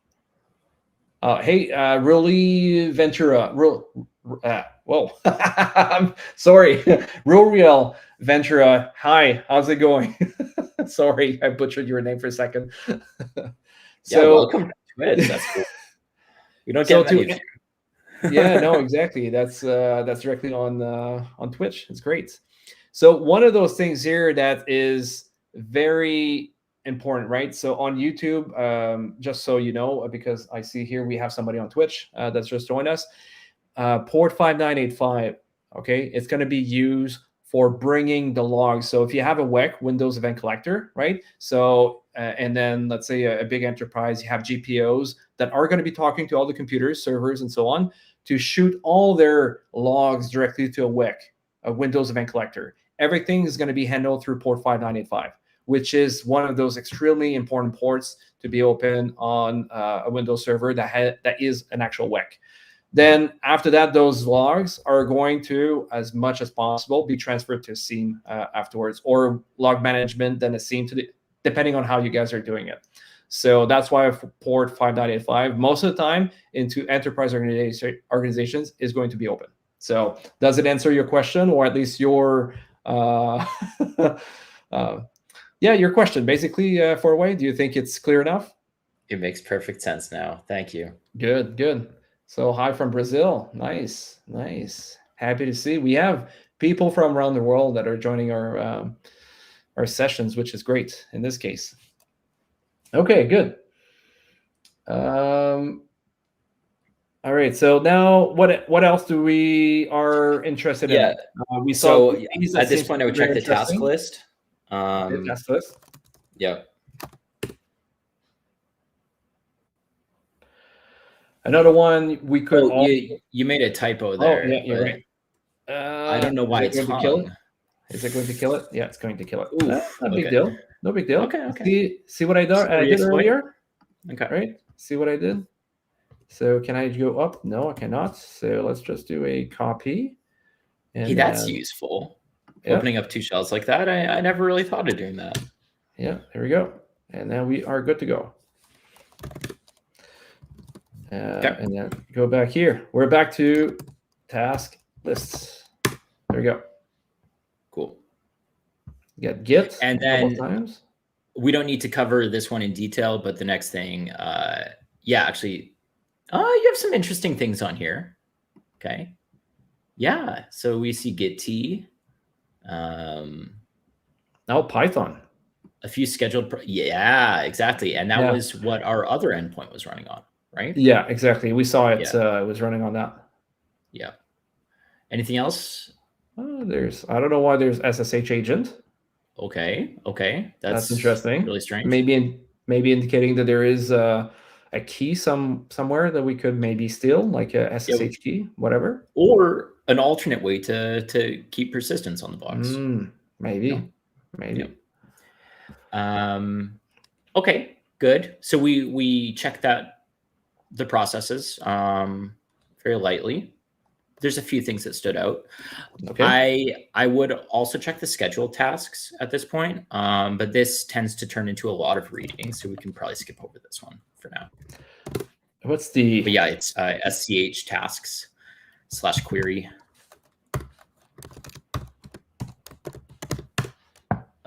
And then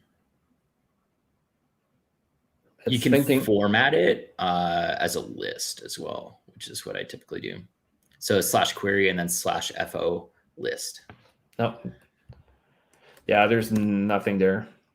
Oh, weird. That return. Yeah. That's actually super abnormal. Usually on Windows boxes there are hundreds of scheduled tasks, and it's more of a pain to sift through them than it is to not have any.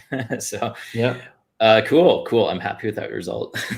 less reading.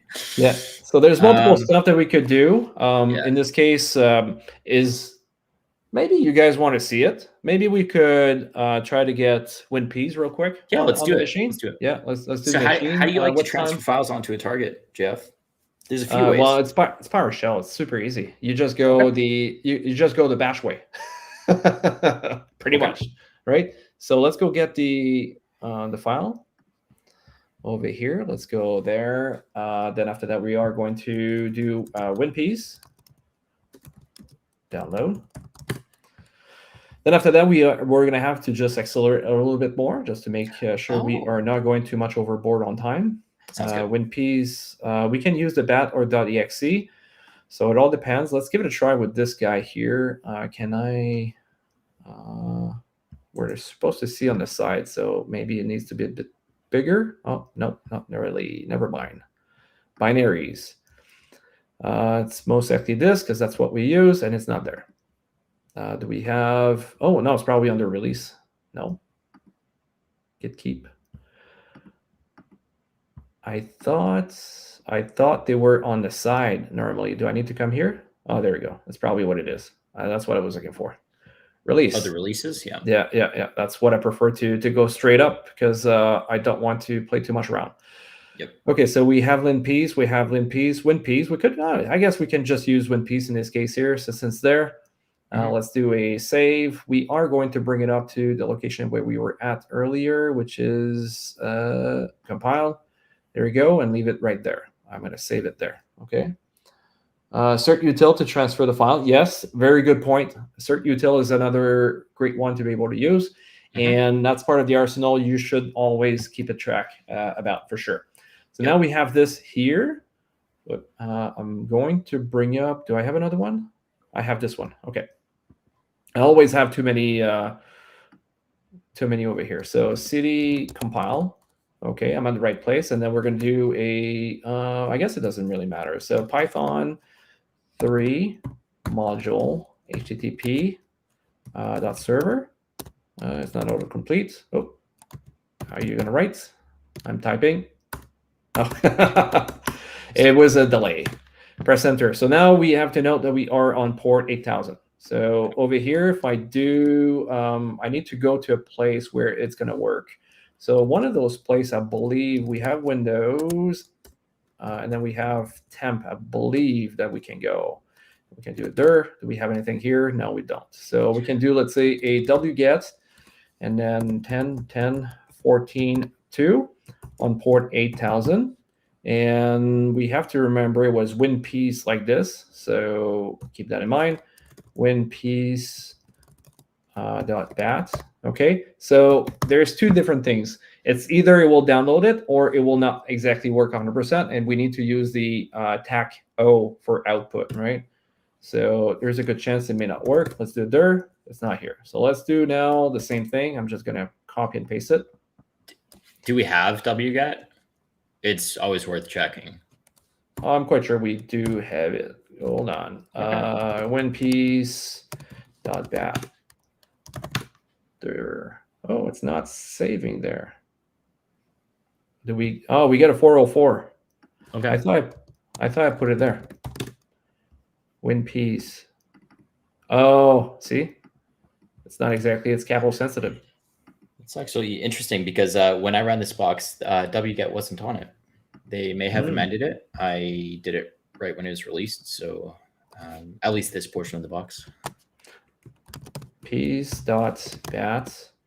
Does it work? See, that's exactly the return I was looking for. Okay. So what it does, it reads it and tells you a bunch of information. But in our case, we need to use the rest of it. It's just because it was case sensitive. Same thing that we discussed a little bit earlier about WinPeas.bat. There we go. So now if I do it there, it's not there. Do you want to try giving it an absolute file path for the output instead? I guess we should probably do that. Yep. Just to make sure. It's quite possible too. That's we need to do a little bit more stuff. Paste it there, and now we're gonna do exactly this. Yeah. Is it a given that we have write access into this this folder? No, it's not a given. The chances are high, but it does not mean that. See, it's not working. So I do think right now we may have to go to users. I think it's Richard. Yep. And then we can probably go to desktop. Okay, so now let's give it a try again. But when I download, I go to the downloads directory. There we go. So now we have it. So the temp file, the temp folder means that we could not write there. That's what it means. The spell is, yeah, case sensitive, exactly. So temp does not work, but we go into a folder that we know that we have access there, and that's what we can do. All right, so now let's give it a try and let's see how it goes. When do I need to? I think I need to do that with this one since it's piece.bat. Is it going to work? Interesting. What's that?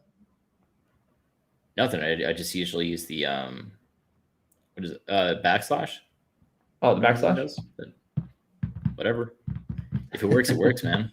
Yeah. Well, I mean, so another option that JF had was to use IEX to invoke WinPeas directly within one command. So it does the web request to grab WinPeas and execute it all in one command. Kind of handy as long as you already have PowerShell. Yeah. In general, I would say right now, most of the time in PowerShell, you're going to get wget and curl included in it.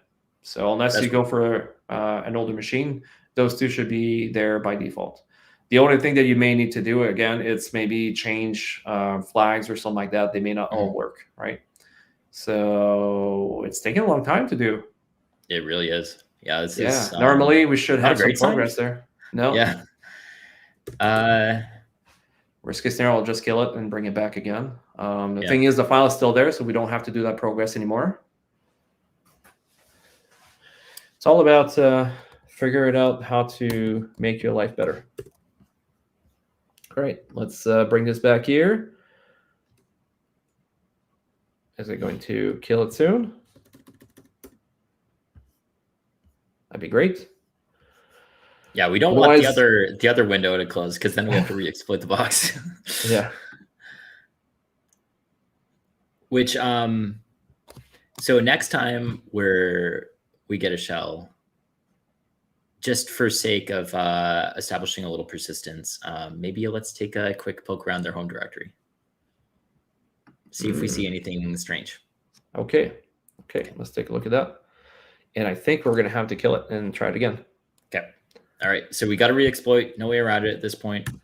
Sucks, but it happens. Yeah, that happens. Thing is, we already know how to be able to do that. So that should be not too hard to do. We submit this. Technically, we should be good. Again, it's going to take a little bit of time. It's going to take a little bit of time. I mean, like up to 1 minute or so. Yep. Then after that, we are going to open up again the same type of shell, bring it up over here so we can have somewhat of a bit more persistence. And we're going to take a look at the, what you say, the home drive or no? I said home directory, but yeah, home directory. Is there a user, a Windows name for it? I don't know. Whatever the Windows equivalent of home directory is. There you go. I was concerned for a second because it didn't go through for a little while. All right. So we are good to go over here. Let's go to what's called users, and then Richard. So you were talking about desktop or? No, yeah, I like the directory you're in. Just make sure you also check for hidden directories. I believe it's S or capital S. I thought it was A, but okay, let's try A. There, S. Nope. I am not sure for this one, but I'm still interested to take a look real quick. Oh yeah, let's run WinPeas. I just wanted to point out that there's a great way to establish persistence on this box. Okay. That should work. There's no reason why it should not work, unless maybe, I don't know. Maybe the type of shell we have is not able to handle that. It is possible too. I don't think it's a firewall or antivirus or something like that, the issue. So desktop, yeah, okay. Yeah, it doesn't seem to be working right now. Again, unfortunately. We'll give it a second more. Did you do /A when you were checking dir? I know it was lowercase a. Oh, okay. That's the issue. Okay, let's give it a try afterwards.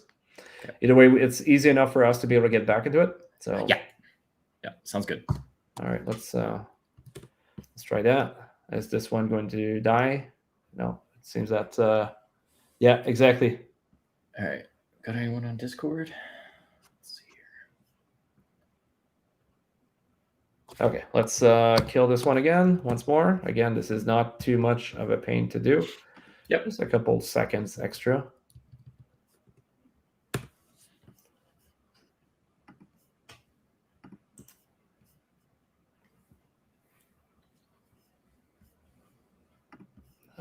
Then let's go reverse shell, copy. You know what? It's actually really easy to get the reverse shell back. So let's, I think maybe we should just transfer a different copy of WinPeas. So I like to use the exe copy. You get colors that way, which is a nice advantage. It's all about colors, huh? Hey, colors matter. When you're quickly trying to read through a huge document, the colors matter. Yeah. That's good. I like it. What do I mean by establishing persistence? That's a great question. So it means how can we establish a way to reconnect really easily if our connection dies, or to make it so we can't be locked out. Yeah. So one of the first things I'm doing, especially on a Linux box, is, as soon as I get into a new user, I'll check, do they have SSH? I'll plant a key. And then I have my own little backdoor onto the system. It's not the stealthiest thing to do, but it is really effective. And the fact that you can add your own password onto a SSH key means that when you're running a CTF box, you're not giving that backdoor to any of the other CTF players. It's only for you. So it's a fantastic thing to do. And it really helps when you're in this kind of, I don't want to call it dangerous, but this position where your reverse shell might die. Because sometimes reverse shells are fragile and you have to take care of them. Yep. Yeah, they are. So let's do not there. One of those things too about persistence, that's what most threat actor will do, especially on the state-sponsored actors, right? From other countries that are against you, for example. They are going to do as much as possible trying to establish persistence so they can come back and then maybe extract intelligence or take a look at what you're doing, what you're interested in. So stuff like that is very interesting to them. Okay, .2, and then this one here was port 8000. And we are going to do winpeas.exe. So let's try once more. If it doesn't work, it's possible that the machine is kind of, or maybe our shell is having issues with it. So we don't want to do too much with it. Otherwise, sometimes we're going to be here all day. So winpeas.exe, press enter. Should be good to go. Oh, it says not found. So what would be the reason? Maybe it's, this x84. I think that's what I need. Where's my... Yeah, I usually use the WinPeas any, which is, it doesn't care if it's x86 or 64. So. Okay. So you think it's better at that point? 9 point... Oh, yeah, they're the same size. So I guess it doesn't really matter. That's the one I use. Yep. Okay, let's try the one you use. Sure. Sometimes from one machine to another, you're going to use one thing, it's going to work, the other one does not work, and then you're going to try the other machine, and it's the other way around. So be nimble about it and be ready to be able to change to whatever you need to. Totally. And a great way to stay nimble is by having kind of a predefined toolkit for yourself. So when I'm attacking any Windows target, I'll host my standard Windows toolbox, and it'll contain things like WinPeas. That way, I always have those tools right at my fingertips. So //WinPeas any dot. Oh, are they? No, it's. Did you? WinPeas. Okay, no, I didn't put any in this one. It's so okay. My cool. bad. Yeah, it's fine. EXE. So, let's give it a try. So yeah, it seems that it's like probably too much for this this Windows box Okay. to be able to You know handle what? it. So We're gonna have a better moment to run WinPs anyway. So let's instead of doing this, Jeff, let's just enumerate their home directory. Okay. yeah, that's what we're gonna do. Cool. All right, Because let's kill we this are one. getting a little late, and we have a lot to do still. We're only on the first user. Yeah. Yeah. So yeah, exactly. The machine might be blocking it. So we're not going to just like bash our head on that. So I mean, like if you have no other choices and seems to be coming up, sometimes you may want to persist a little bit more. But in our case, there's other options we can do. So we are going to follow up on other options. Yeah. Hacker. There we go. Captain. We have this one here. That's weird. Huh? This one doesn't seem to be working the way that it was earlier. So sucks a little bit because before I was able to just get back into it, right? I'm sure there's a perfectly normal explanation for it, but probably we'll figure it out by like tomorrow. Yeah, it'll be no good. Yeah, exactly. Good. So if you like, while we're waiting over here to be able to get our shell back, if you are new to our meetups, feel free to make sure that you subscribe directly to our YouTube channel.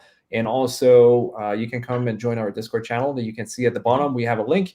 If the link for some reason does not work, let us know. We're going to paste one in chat so you can join, no issues. You can join us. We do some hacking left and right once in a while all together. So if that's something that interests you, you're going to be able to be part of that.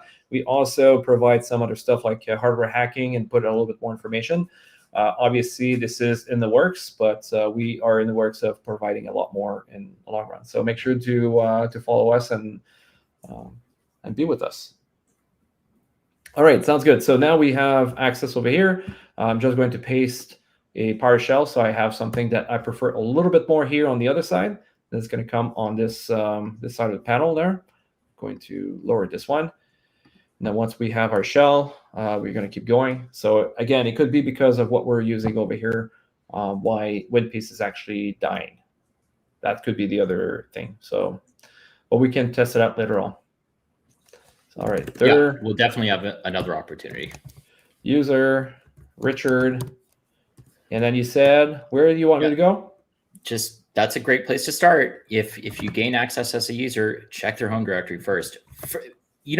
We're on Hack the Box. Do they have the flag? It's just like number one thing you should check. Have we already gotten the user flag? Did we check? No, we were on desktop earlier. Normally that's where they put it. Yeah. And it's not here, right? Okay. So we can go here and then maybe documents. Take a look what's in there. Oh yeah, we already took a look at that. Downloads. There's nothing there. We already took a look at clone.sh. Yes, that's the page that we talked about. That we said it was very familiar to the 5000 port, I think.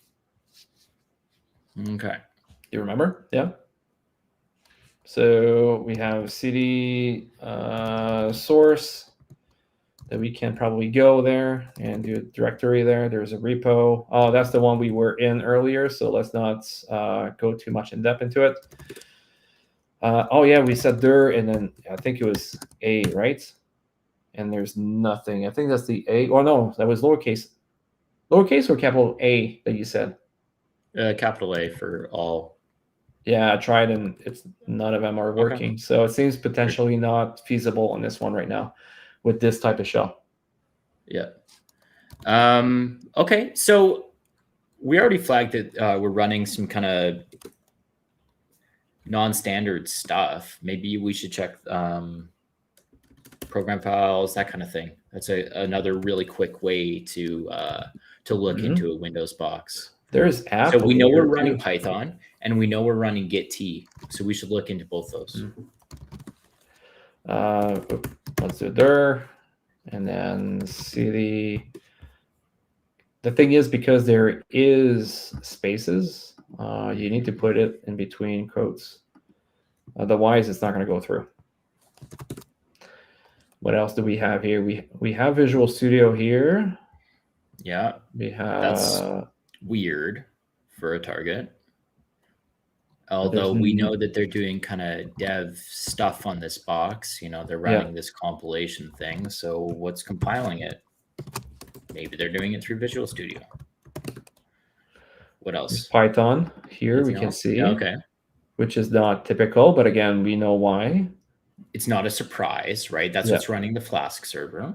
Yeah, exactly. We have Gitea over here. I don't know if there's something on Gitea that could be very interesting there. Do you want to check inside the Python directory, see if there's anything abnormal, and then we can quickly move over it? Oh, I'm already in Gitea. If Okay, you don't, no, it's great. See anything weird? There's nothing in logs. CD data. There's a database over here. Okay. Should we do you want to upload that or anything? Do you want to get that back to your Kali box? I think that could be interesting. Yeah, and I don't think we have the tools on this one to be able to actually take a look at it, isn't it? I don't think so. I doubt it. I doubt it. How do you even check the file type on Windows? I'm gonna have to look this up. I'm gonna ask my new bestie. No, I don't actually have DeepSeek yet, but I thought it was me, but never mind. Sorry, dude. Oh, do you know how to check a file type on Windows? No, I'm joking. I'm a Linux guy to the core, so I would just file this sorry. No, that's all right. I'm joking. All right, so over here, because we are, well, I mean, like, there's different ways that we can do that. We can probably use our SMB server.py that we can do. Probably not. Yeah, I guess we can probably do it here. .py, isn't it? We can do it here. Can you?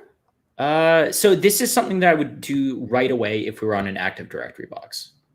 And I would have used that even for transferring WinPs. But I would probably, since we already know that we can do web requests, I would upload using curl or something like that. Upload using curl. Okay, so how would you do it? That's something I did not think about. Oh, okay. Remember that I mentioned I have that Git repo simple HTTP server? I use that. So it's a wrapper around Python HTTP server. Where did you put it? Hold on. I'll give you a link in the Discord. Okay. Is that good enough? Yeah. Okay. Oh, yeah. Discord works. I can copy and paste from one place to another. I mean, it's not because I'm demonstrating that I have to teach everything. 4way has a lot of knowledge, and I think it's always good for me as well to be able to learn from others. What is their best tricks to be able to get this done? So I'm in my case here, DM this one to you, Jeff, because I'm not trying to self-promote or anything. It's a really handy tool. You can use a file upload server. That's another Python module. There are a million ways to upload a file via HTTP. Well, I know you're not trying to self-promote, but you're going to regardless. Okay, I will. All right, fine. You don't have a choice. You don't have a choice because it's coming here. All right. Whoops, I got two. Okay, there it is. So I just linked the repo. Go check that out. You just run it, and then you upload it using curl. Okay, so basically, I'm going to do a git clone. Oh yeah, and you run this on your attacker box. I'm sure that's obvious. The attacker box, the one you attack, or the one you on your parent box. Yeah. Okay, that's one. Okay, good. Yeah, all right. Your attacker. So compiled. I'm probably gonna leave it there. So there we go. Oh, I need to put stuff in it. No. Yeah, you just need to give it a port. Yeah. No, and then I also. I need to do a git clone because I just pasted the. That would make sense at that point. Totally. Yeah. So simple HTTP server and then LSLA. So we're getting the simple server there. So Python. Cool. That's a 3. Python 3. Yeah. Simple. Okay. So what's the rest of it that we need to do? Unless I press enter and I get. Oh, server's running. It's actually that simple. Okay. Cool. So you already know your IP address, right? Do you know how to do a curl request to upload a file? Never did a curl on the. Oh, you got to do a put. Is that it? That's a interesting thing you bring up, because that's a good way to do it for a REST API. But for this, you just you do curl and then give it a -F argument. So here, I'll pop it into Discord as well. Yeah. Curl dash.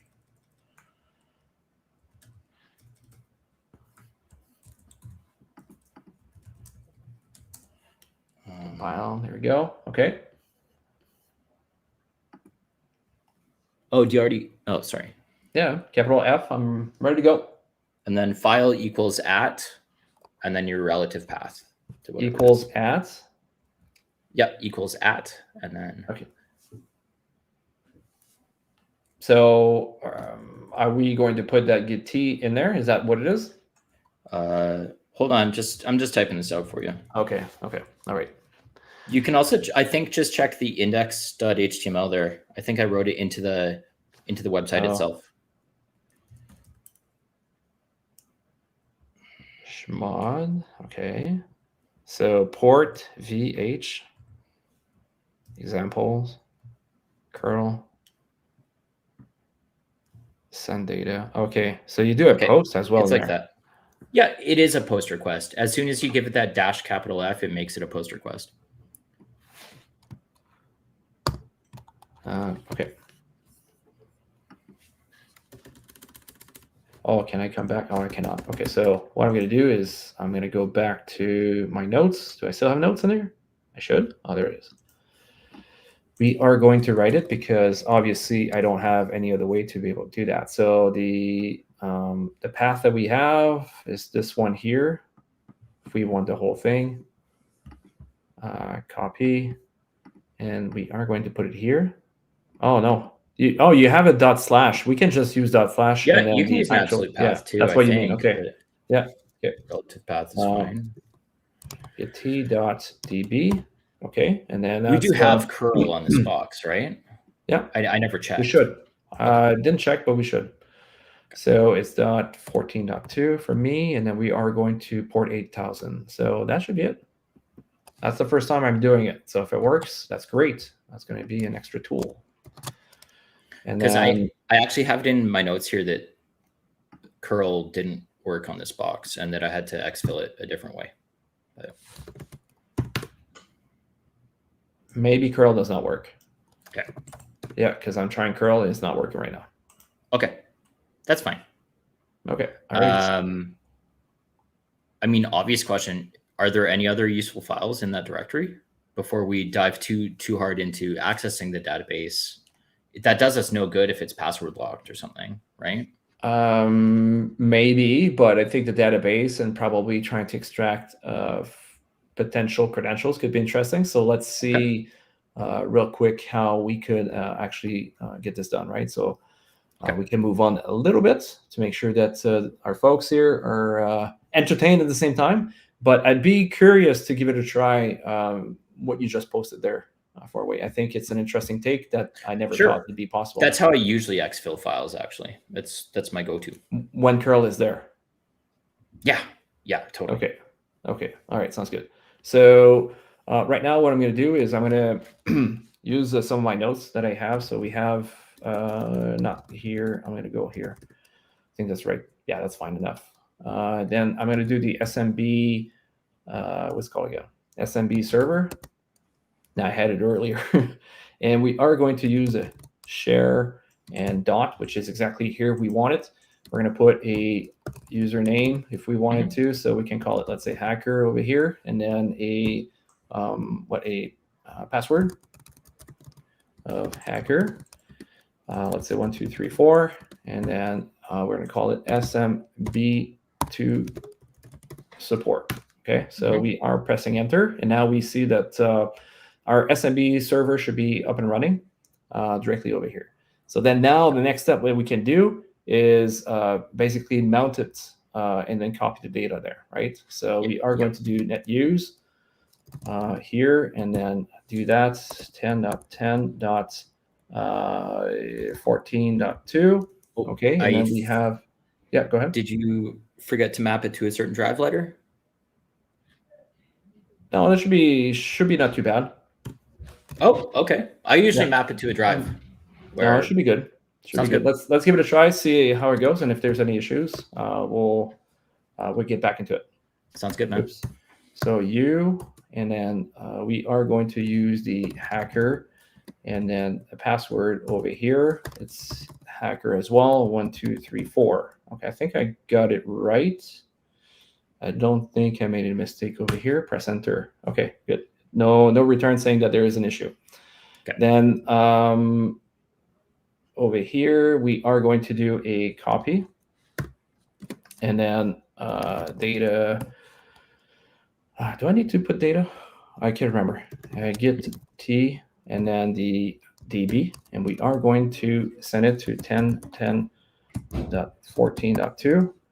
And whoops, I'm missing a slash, so I got to go back and erase 10.10.14.2, and we are going to send it to the share over here with this one. Let's take a look. It did not work exactly. Net user 10.10.10 share hacker 1. Let's do this. So what would be other things we could do to make it work for a way? No, I think you're on a fantastic path. So if you weren't sure that the SMB ports were working, that would be something to check. But it looks like you just got a ping back regardless, right? I'm not too sure. Oh, could not authenticate user. Hacker. That's weird. Can Richard maybe not use SMB? I don't know if that's a thing. Almost all the time when I use this technique, it works fine. Yeah, it should be working. Right? Username hacker, password hacker, or I can probably just remove the password. And if this doesn't work within a minute, I've got something else for you. Okay, let's try like this. Okay. And I'm gonna try 2-3 things, but it should be working. Okay, so now it's not. Oh, I forgot. Oh, I did not even put the other stuff. So either way, support. Let's leave that there. Let's remove this over here. Let's see if it's going to work just like this, so we don't have to put any username or password. That's weird. There we go. Okay, cool. So we got the file. Yeah. For what it's worth, what I was going to suggest, and this is a super popular technique, is just base64 encode the data and send it over a web request. Then it's just a matter of base64 decoding it, and you'll have the original data. Yeah. Awesome. We had Jake that was talking about SQLite or SQLite 3, which is exactly what it seems to be. Very good pickup on this. Yep, this great is one. Good. Yeah, exactly. All right, let's take a look inside. All right, so now there's 2 different ways of doing it. I'm quite sure for you like to do it with the what's it called again? The browser. So you're going to do SQLite. So I'm going to show real quick another way that people, if you're not comfortable, that you're going to be able to do that, and it's called SQLite browser. The thing is like if you want to get it, you need to install it real quick. Sudo apt install SQLite browser. So for some people that prefer to actually just do it this way, that might be another solution. I'm just going to wait until it's installed. If I had to rank languages, though, learning SQL is really high on the priority list for hacking. It's something that'll pay off over and over and over again. DB browser for SQLite, is that the one? Yeah, okay. Cool. Open. I'm just going to show it real quick. And then after that, we can take a look at something else. I'm quite sure you have a different technique that we could take a look at.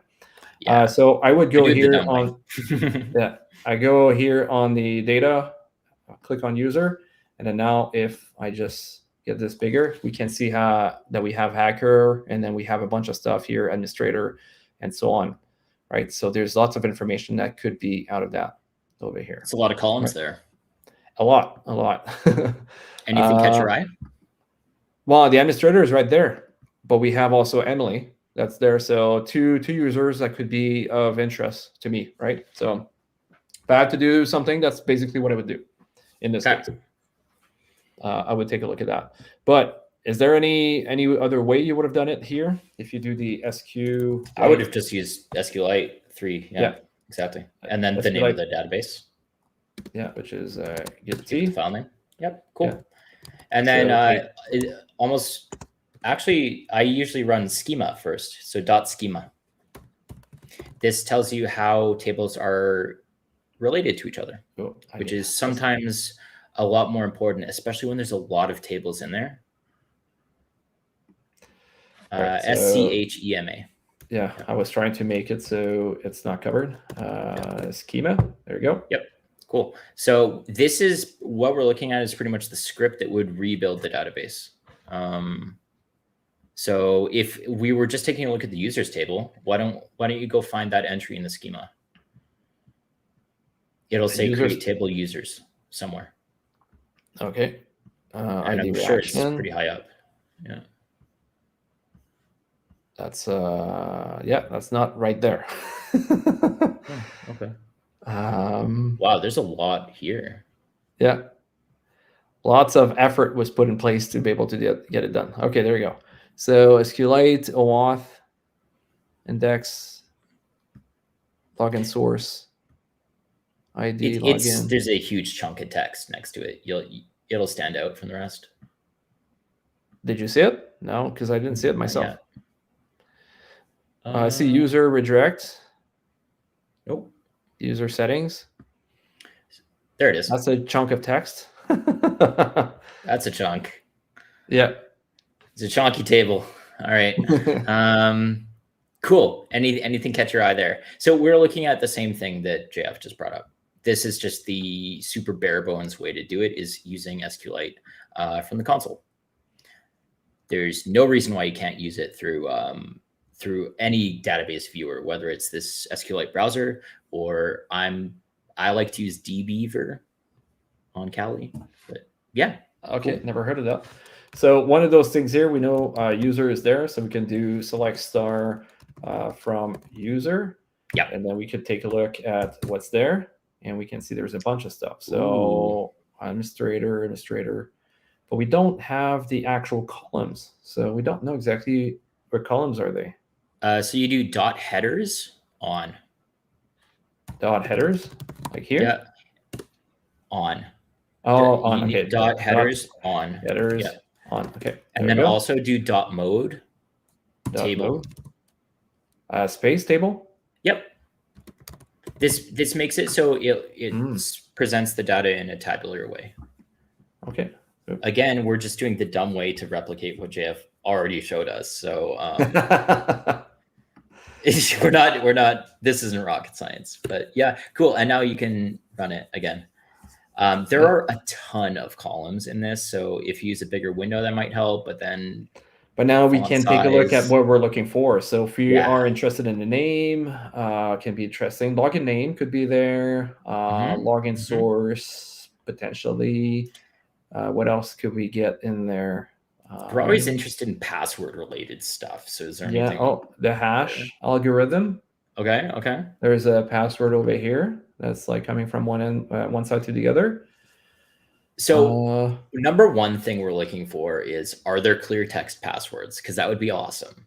If we even peek down at the data, we confirm no, there are no clear text passwords here. We're gonna have password hashes at best. So looking through the fields of this table, we see that we can figure out the password hash, the hashing algorithm, the salt. I don't know what else was there. I think that's all we need, right? That's what we need. And maybe the username, just so we can label things. All right. Is there a username as well? Name and then there's name. Yeah, that's name I'm using. So okay. Great. So username is not there, and I think this is a table that we have here that seems to be good, right? Perfect, dude. Yep. Love it. So that's pretty much what we could use. In a sense, to make it a little bit simpler, there is a bunch of stuff that can be done because obviously this and the other part is something that can be a little bit harder to be able to keep all together. And I would just say that, yeah. could you also show the password hash algo, the algorithm? Because that, Sure. without knowing the Mm. algorithm, we're kind of relying on something else to tell us what algorithm generated the hash in front of us. And so, that's not a perfect process. So there's some programs that are really, really good. Here, it's. Do you remember with them? Yep, I'll pop it into Discord for you. Yeah, I didn't catch the whole thing. There you go. Oh, okay, that's how they wrote it. Yeah, a lot different than what I had. Yeah. So without knowing the exact algorithm, it's kind of guesswork, identifying what algorithm was used based on just the hash. Okay, so let's make this pretty a little bit more kinda. Okay. Just kinda, because the name here I don't think kind of fits there. Let's put it here. It's the name and then that. There we go. So we have Richard, password, salt, and then that's the algorithm. So by default, these ones now are not, if I can recall it right, they're not hackable or not hackable. They're not, like Hashcat is not covering that part anymore. And we need to do some coverage. We need to do a little bit of magic, right, to be able to get there. There's lots of stuff that is involved to be able to get there. And I don't know if you can talk a little bit about what was your process initially, and then some of the stuff that you tried before, and that was like kind of complex without going too much in depth. No, I would say I did it the bad way, which was okay. So yeah, we all know that you can use John and you can use Hashcat for doing password cracking. Usually, you start by finding what is the correct mode to use it with either John or Hashcat. So, JF, you can answer this a lot faster, but how do you check for the right mode? For the right mode, you go to Yeah. Hashcat, and sometimes you can use like those things. Maybe like that Yep. here can help us out, and go to Yeah, Hashcat exactly. and then just like search for that. And then Yeah, we should it be able has to a find it special afterwards. argument where you can ask it to show you a bunch of example hashes as well, so you can visually line it up. A lot of the time, I'll ask Hashcat to produce the example hashes, and then I'll grep through the output to try to find something that matches. I was unsuccessful when I did that, and very stupidly. So I ended up writing my own hash cracker, and it's up on my GitHub. I'm not gonna. We don't need to go through that, but it's just a really simple password cracking brute force thing that reproduces this PBKDF2 using what is it, 5,000, 50,000 rounds? What's the number there? I'm not. Yeah, well, it says 50,000 here. Yeah. Okay. I'm not too sure if that's what it means. Yeah. If you do a little bit of research on PBKDF, it's you start with something and then you do X number of operations on it, and you eventually wind up with the hash that has been hashed over and over again. In this case, 50,000 times. So I think Kate is Cyber Guy would like to see it, your code. So sure. Okay. You want to do it? I'm just going to copy. Yeah, sure. I'll link it.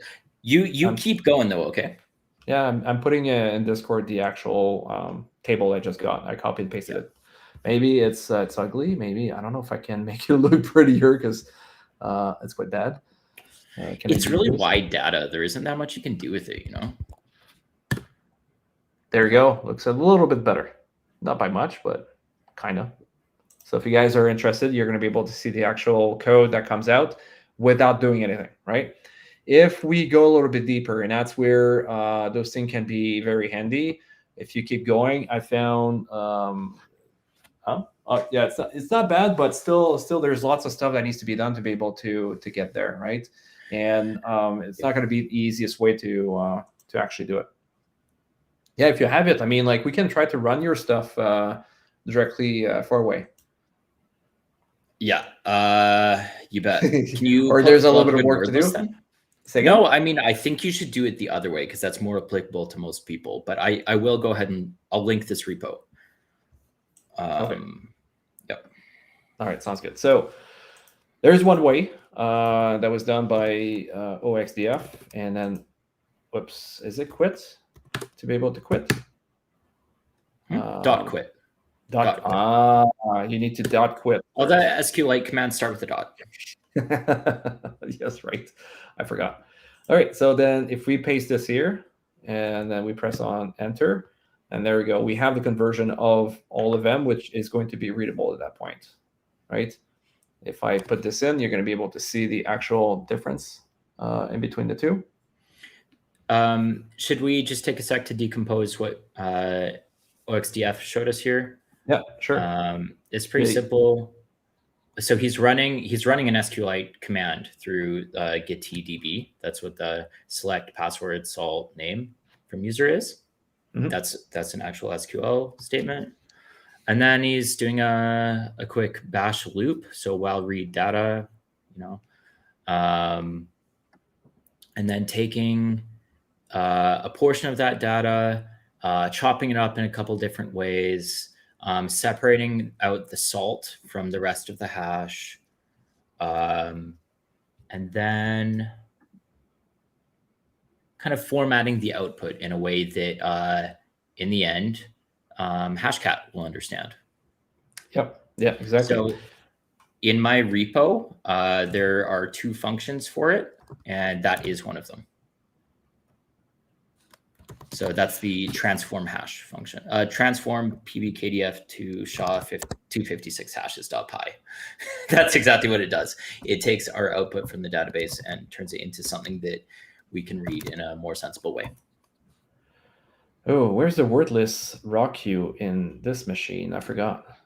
Is it in user share word list? That's where it usually is. Yeah, let me see. For some reason, I'm just wondering because obviously this is not a Kali machine. This is a Pwnbox. So we're going to give it a try and then see where it's at. Rawq.txt. Txt. Well, I'm mix of French and English at the same time. There we go. That's what happens sometimes when you speak 2 languages. Okay, I hate when it's doing this. So what I'm going to do is all the errors are going to be going to dev null because it gets hard at one point to be able to find exactly what you're looking for. Yeah.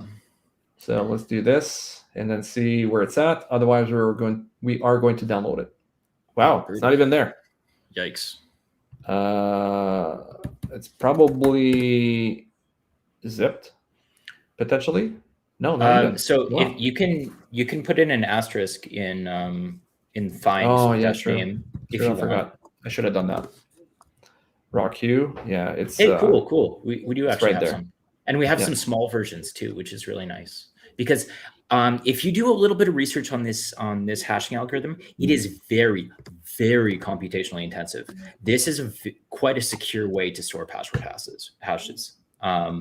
So we don't want to use a huge word list on this, okay? Oh yeah, I want to use just use a raw little queue. guy. The little guy. Rawq is even like the full Rawq is actually a really big word list. Oh, I know it's big, but in general, it's not too bad.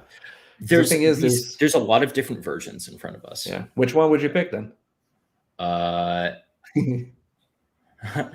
usually check run them all through word count -l to see which one's which, but I think the lower numbers have fewer lines in this one. I think so. I mean, let's give it a try and see how it goes. Okay, I'll just do John here, and then we are going to do hash and then word lists equal, and then let's put that there. Is it going to find it? No password found. 20. No password found. 30. So that's the thing, right? Sometimes I just prefer to leave it there and then see if it's going to find something. But at the same time, I'm not even sure if it knows exactly what to look for using default input. So let's say, hold on. Let's say I do this. I just erase everything. Okay, I'm going to cheat a little, and I'm going to check which word lists might work. Okay, on my end. Yeah. Rawq should work, but you know what? Yeah, I think I'm just going to download. Start that. No, I don't start running Rawq, and then we'll see if it only takes a few seconds, right? On zip, let's take a look. Extract files to pipe. No, I want to extract just all the files, and that's it. What's the command for this again? What type override of files. file is it? What's that? Is it a zip? What do you mean? Yeah, it's a GZ gunzip probably. Oh, tar-xz. Tar Yeah, and dash GZ will X work too. Z. Whoops. Starstorm just popped it in the chat here. Oh, GZD. Why is it? There you go. GZ dash D. There you go. There's so many commands. Sometimes it's hard to remember them all. So I appreciate it. Thank you very much. There it is. And then we are going to take this one here. Copy. And then paste it there. Permission denied. So let's do sudo. Yeah, because we're. Do I need? Oh, I guess I need to put it right now. Yeah. Well, I mean, I probably need to put it in just compile. sudo it. It's fine. Can I just do this like that? Great. Is the directory ignored? Where did he put it? Maybe the dot is not. Good. No such file directory. Yeah. Use this one. gzip. Did it compile it exactly where it's at over here? Probably. Could you maybe bump up your font size by a tiny bit? Yeah, I can. Thanks. I just need to go here, terminal, view, zoom in. Thanks. That's good. Zoom in. Okay, and then so it was gz, and then dash ignore, or dash ignore, just one.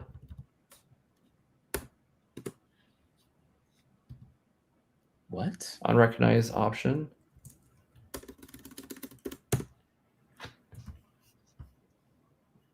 No such file directory, but it's there, isn't it? lsla. I copied it. Cannot access no such file directory, but if I do sudo, then maybe. Well, I don't know why there's two dots. No, you would be getting a different error if it was just that. That's weird. Let me do why don't you just search change again into that directory? Because I don't think that's where it was. It was in sec lists, wasn't it? Oh yeah, that's right. That's right. Go check your find output. You'll see. Yeah. Yeah. And then just go to the parent directory there. What's right there? No, it's right there. Okay. See? For some reason it's not. But there's another one as well that's right here. It's just weird that this one seems to not work at all, right? Why not just cd into that directory regardless? It's less typing. Okay, cool.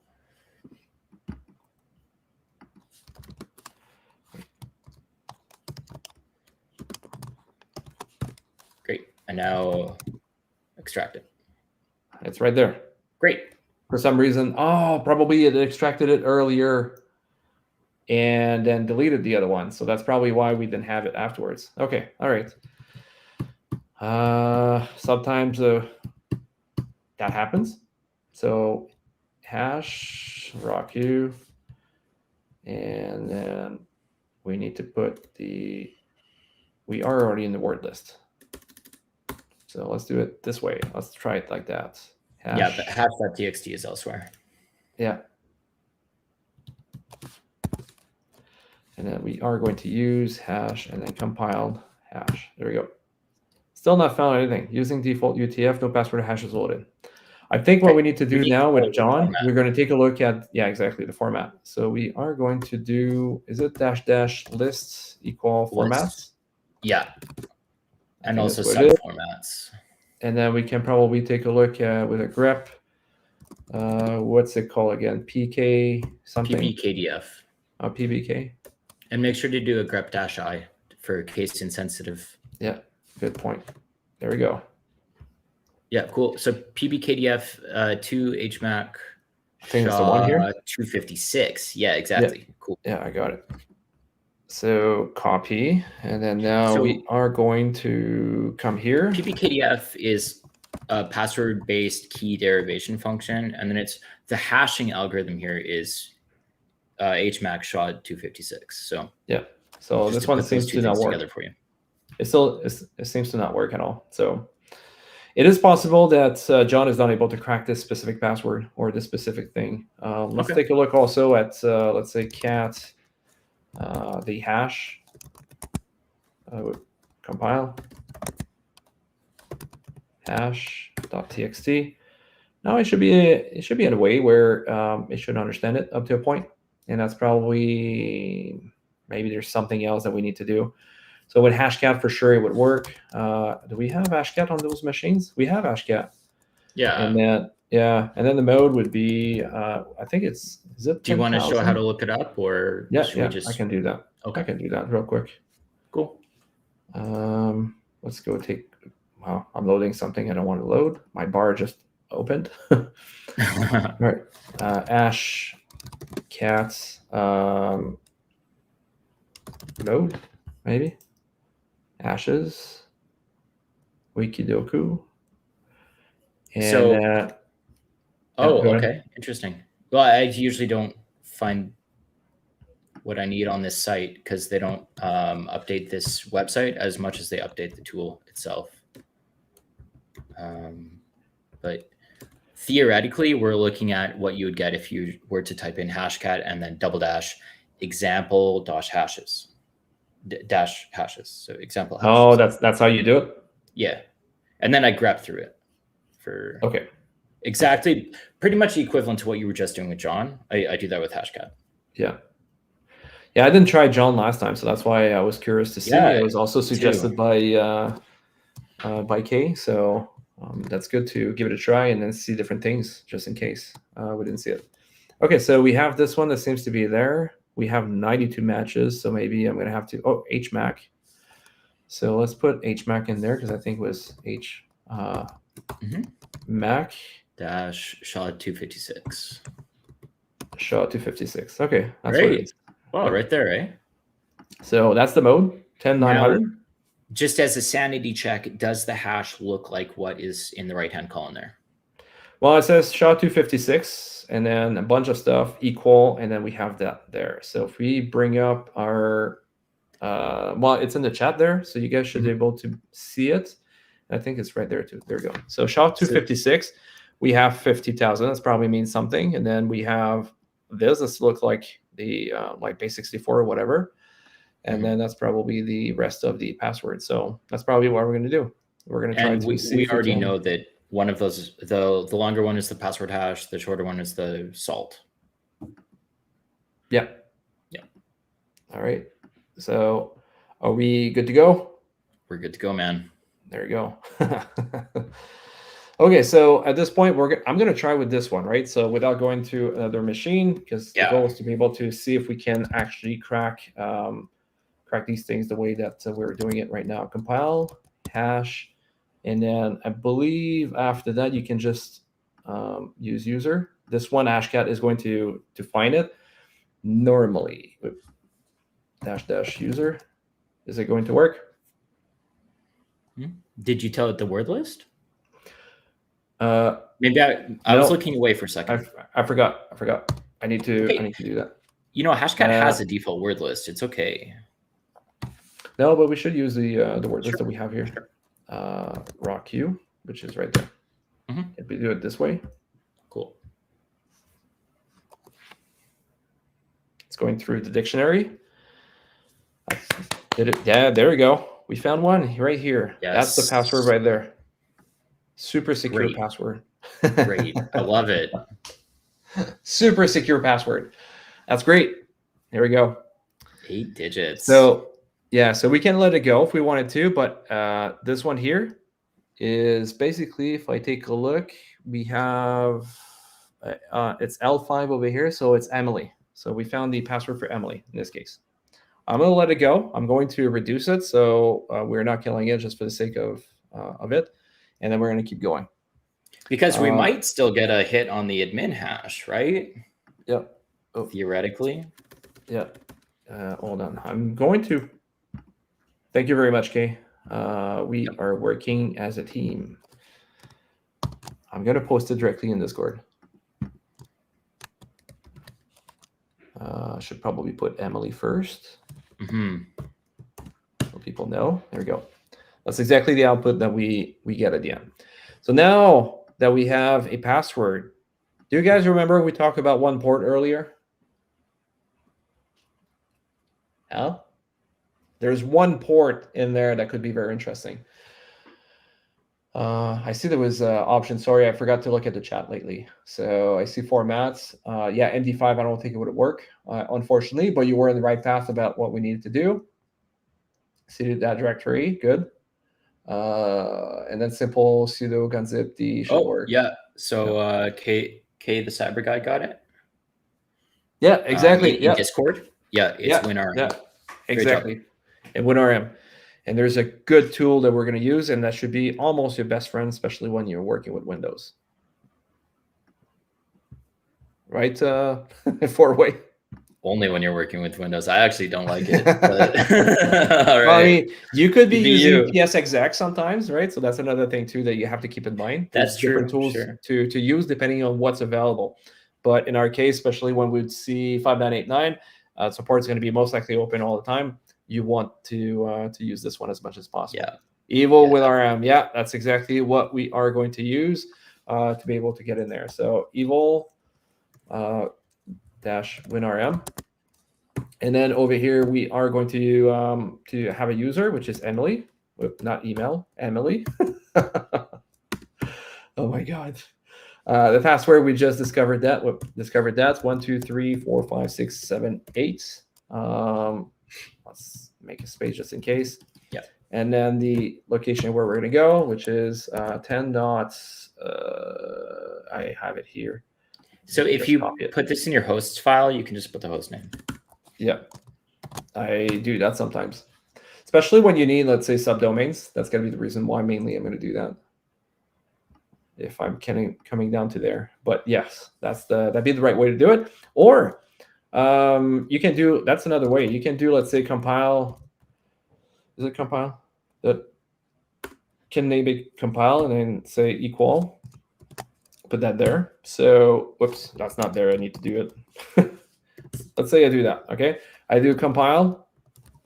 I do equal. Put the IP in there, right? Mm-hmm. So next time, if I come here, I can just erase it and type in $compile.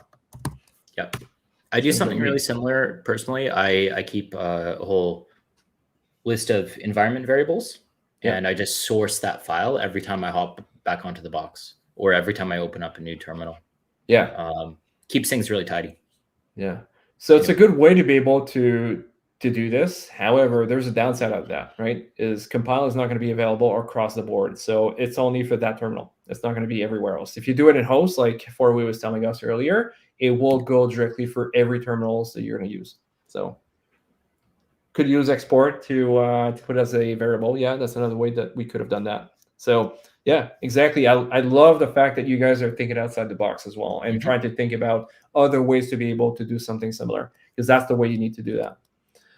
All right, so we have there, and now we have Visual Studio. So it's always like coming down to the point where trying to find Visual Studio or something like that, find like vulnerabilities or something like that could be very interesting. At the end of the day, we have it there. It's been a while, and I'm quite interested. Huh? We just got a new user. Did we get a flag? Oh, yes, that's right. Don't need the flag. I need the root flag. The end is. All right. He's one of these guys that gets the root flag before the user flag, isn't he? I do that all the time. And then whenever I get the admin, I go retrieve the other one. So yeah, we got a flag over here. So then I can copy it. There's no reason why you should do that yourself, because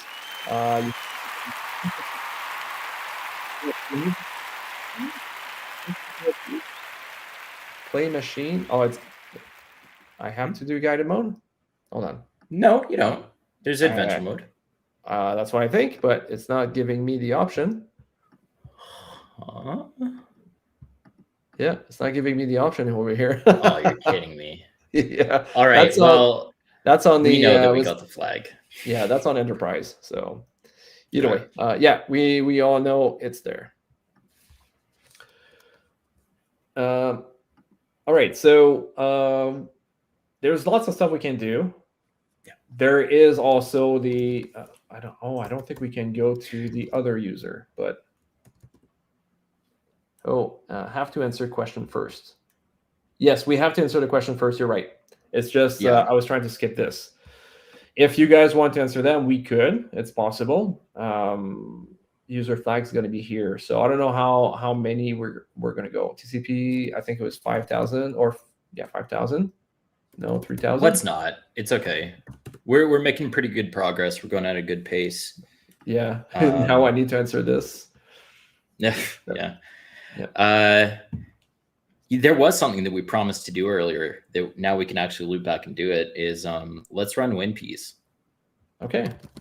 Now that we have a stable connection that is repeatable, all we need to do is pop in a password if the thing dies. Let's go ahead and run WinPeas. Am I able to do a !LS and then see what's on the other side? I should have just checked here. If I was. I don't know. I've never done that.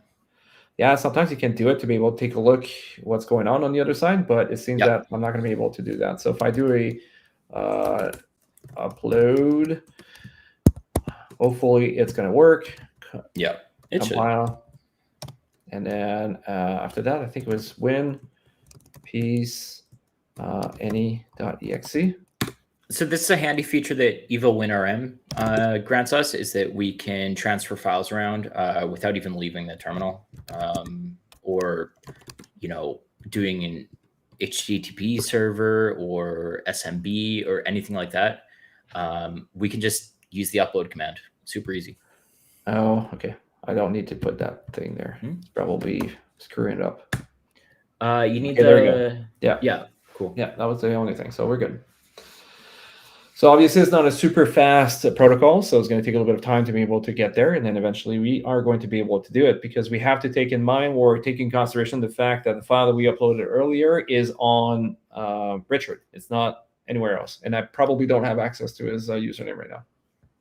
We could have just moved it to somewhere else though, for what it's worth. Okay. We're going to get there soon. A lot of the time there's C users default or something like that, or a guest account or something that both users will have access to. And that's a great way to put your tools somewhere that it doesn't matter when you hop between users. You can always access your stuff. Yes. Or if we could write to it, then C Windows 10 would be a fantastic option. Yep. So now I have WinPeas. There's no autocomplete here, but I'm not too sure. I don't think there ever is. I'm not too sure if I just do that, if it's going to work. Okay, no. Just I need to. // Yeah. Sometimes you can do it. Sometimes it won't work. Any.exe. Are we going to? Oh, there we go. Yay. We got it. Yay. Colors. Okay. Yeah. And we have nothing. What? No, you can. Yeah. Nothing is showing. Oh, there we go. Oh, now there. No, it's just taking stuff again. Access denied. So obviously these things will happen if we don't have access to certain things. They're going to show up because obviously they're trying to query a couple of things. It's basically tons of different commands that is going to go there. And something maybe we should have talked about real quick for some of the people that don't know is like the legend that we have here. If we see something red, it indicates a special privilege over an object or something is misconfigured, right? So the likeliness of being able to exploit it might be there. And then as we're moving down, well, it depends on what it is, right? So we can check out. I prefer the one with Linux. Yeah, for sure. Yeah, a bit easier to read. So we have to start digesting lots of information, right? So it's going to be hard, and I'm quite sure for some of you are going to be like, oh, okay, so what am I looking for? And that's looking for red text. In general, you're looking for red text, exactly. Policy set to 1. Any local can be used for lateral movement. So that's an interesting take. If we're looking for information about it, we can say, let's say, open link, and then it's going to bring us there. Anytime we can take a look at more stuff, but that could be something to take a look at. And here it seems that there is ACL's integrity issues, right? And we can probably try to enumerate it this way. Yeah. If we keep going over here, PS history, that's a very good point that could take a look at, right? So again, we don't know all the areas where to look at, but that can be something very, very useful to consider. And what I would do if I already have one, so I don't need two. Yeah, I do the same thing, JF. Yeah, put in my notes here, and then I'm going to come back later, because instead of trying to go there, check, and trying to go back to my history, it's too much. So I need to take a look at this. Pass the hash attack using PowerShell. Potentially we could do that. Potentially, I don't know if with PowerShell, but we could probably plant like a Mimikatz. Maybe, and that would be fine. But we, at best, all we would get out of that is the hash for Richard, because we already have the password for Emily. So it doesn't actually get us anything to gain Emily's hash, because we have the password itself. Yeah. So let's say we think about Mimikatz, for example, right? Because I just mentioned it. What would be one of those reasons why we would want to use Mimikatz, and what information could we get out of that, right? Or where does it get that information from? So if we were looking for password and stuff like that, where would it be, right? And why we would have that information? That's what we need to think about.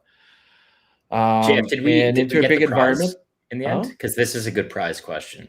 If oh, you think so? Let me. I think this is a really good one. Yeah. Okay, let me check.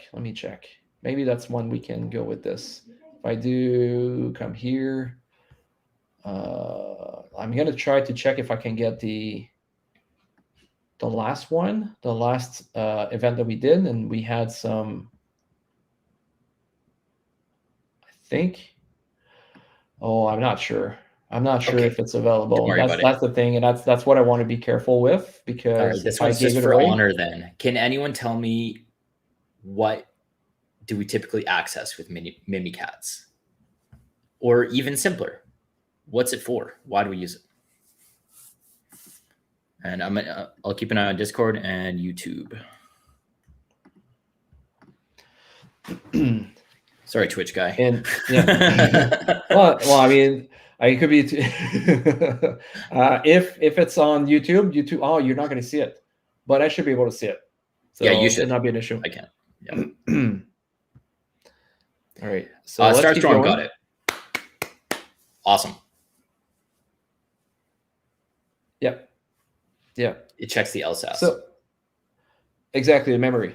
So if you have to think about it, and you're into an organization, so big organizations, and lots of people are logging in, right? So everybody that logs in, if you don't restart the computer, it will basically go get the actual hash of everybody that was there, right? So when you think that there's a computer that was up for, I don't know, I saw a computer, I think it was like a couple of weeks ago. It was up for about over 900 days. I was like, wow, how many people did actually log in? And then if we decide to use Mimikatz, how many hash, like how we can get.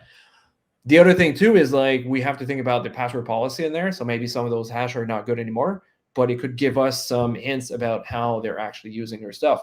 And there's probably like iteration that people are also using. So if you think about these things, you might be able to guess the actual password of the person. And by iteration, you might mean like, oh, it's one Malvik Security 2024. And well, maybe next year's is going to be Malvik Security 2025, right? And the year after that, and etc. You see that all the time for hotels on their Wi-Fi. Yes, you can take a look at that. Guess, okay, it's not enable. True computer name.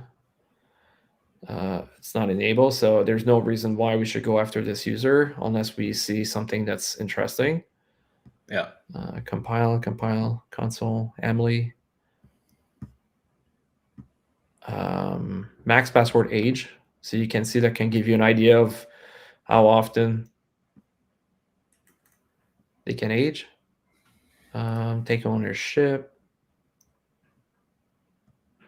Oh, that's one piece.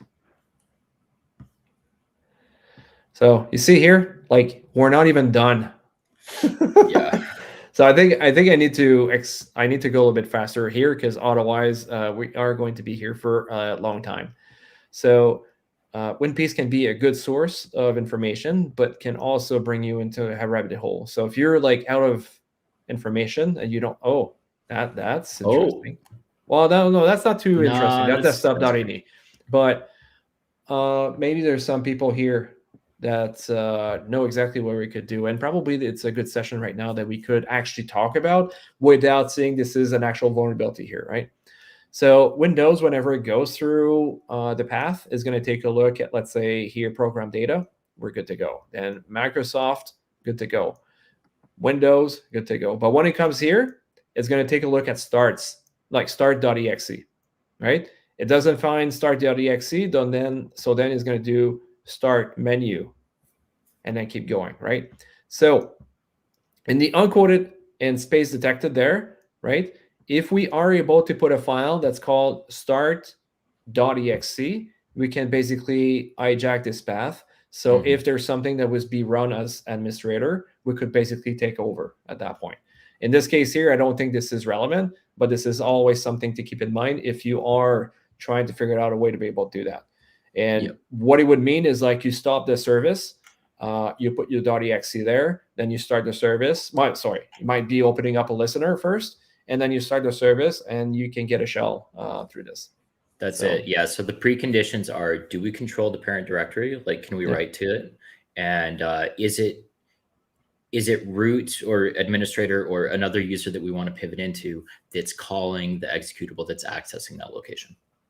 Yep. 2 preconditions. Exactly. All right. So I'm going to keep going fast. Yep. Or another logged in user. Yep. What do we see here? Learn cloud hacking. Nope, that's not interesting. Well, that's interesting, but that's not interesting for what we're looking. All right, so let's go here. Now we are going to go to program files. Yeah, you wanted to. Did you want to try any other auto enumeration tools? I kind of like SharpUp. I don't know. What do you like? Well, I mean, like we should probably ask the audience because we've been here for 3 hours and 21 minutes, so it's been a little bit longer than the usual. I don't mind. If the audience here, like people that are in the chats, still want more, I'm all up for that. It's not a problem at all, and we can check other service or other applications and then see if it would have been better than WinPeace, for example. Okay. People are saying yes. I don't mind. We can go.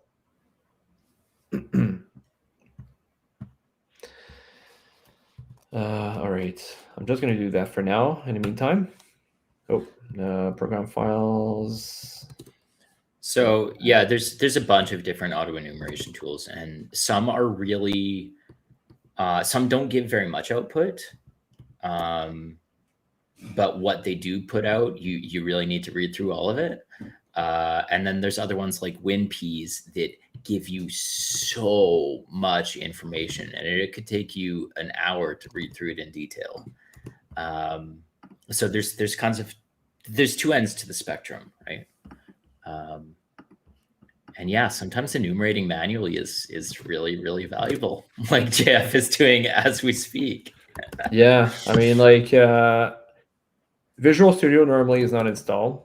So that's something that to me kind of triggers me when I see stuff, especially like, okay, so I'm saying it's triggering me. However, you have to take that with a grain of salt. It's not because you're going onto an enterprise machine because you're conducting a pen testing engagement that you should assume that, oh, Visual Studio, that's an issue, right? Because it's not normal there. On enterprise machine, you're going to see a bunch of different things, right? So it does not mean that it's going to be an entry point in this case, right?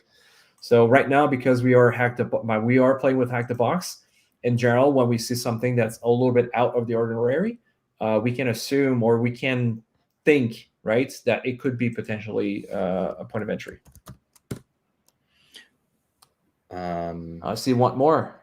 Might find a workspace. Starstorm? There you go. I like this. This is a great compromise. We're just going to share the names of some of the tools instead of running through all of them. So I'll make a quick list and I'll post it here.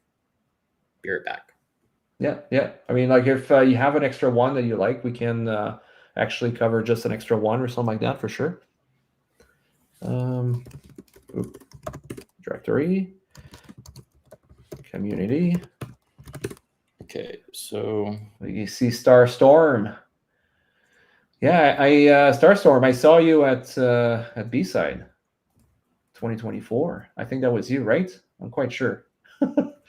I saw so many people over there. It was great to meet you there. Okay, so here, do we have anything that could be telling us? Maybe not. Okay, so what I'm going to do those is are the top 4 that I would look at. I just posted it to YouTube. I'll also put it into Discord for you guys. Okay. I'm going to check here on. Yeah, this one. May want to take a look at it later on. How to find version. Command line. How to check what version Visual Studio. Are we going to get a command line? If we don't, I'm going to use my friend. I could read the registry, however, it doesn't give me any information. Do we have that? Necessary only. That's in the right place or the same place. That's installer, but not sure if that's going to be good. Let's take a look. What are you checking for right now, Jeff? The actual version of this. I just ask it, like, instead of trying to look through all the different places, I'm just trying to take. Yeah, I hate that. 100%. Okay. This is a good LLM question. Yeah. Trying to accelerate things a little bit. Because obviously, if you're doing CTFs, that's something like that you're going to have to do. You got to make sure that you're figuring out your time and making sure everything is fine. Night, Jake. Glad you could join us for as long as you did. Sorry this one went so long. Oh no, you don't have to be sorry. It's fun. We try to balance our content with our we got questions, we got interactions. We still have 16 people in the. That's great. I mean, what else can you ask for? But it was great having you, Jake. Have a good night. Yep.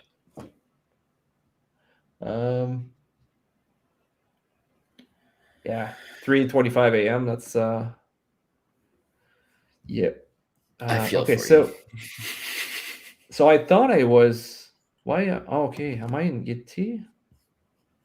That's parent terminal. I think I'm using the wrong terminal. I'm using the wrong terminal. It's this one I wanted to use. You can use the Emily terminal for this. Yeah. Yeah, that's the one I wanted to use. I just click on the wrong one. All right, so we have Visual Studio. Then we should have 2019. And then we have installer. Let's take a look. Are we going to get something out of that? No.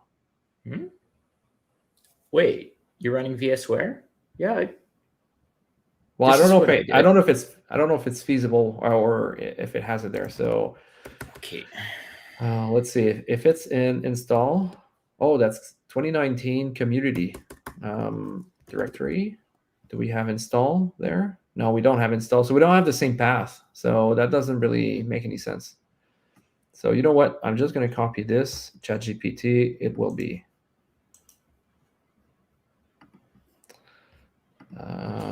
chat.openai.com. Help me find the version. Hey, did we ever follow up on our to-do list for what the hell just happened? After we looked through WinPs, did you check the PowerShell history? No. Okay. I don't know what happened there. It just went nuts. Help me. Okay, once more. I don't know what's going on. Chats. Otherwise, I'm going box, right? Yeah. Yeah. Otherwise, I'm going to use my my personal one.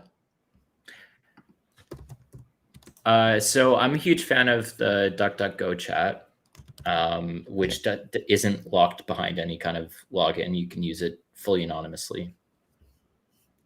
Behind the DuckDuckGo? Okay, I never used that one. Yep. Yeah. Okay, give me a second. Help. I'm just gonna do it here for a second. Help me find the version of Microsoft Visual Studio command line Windows. All right, let's see what comes back here real quick. Okay. And if you're interested in using that thing from Parrotbox, it's just duck.ai. Okay, well, I'm probably gonna give it a try later on. Okay. Oh, I did not copy.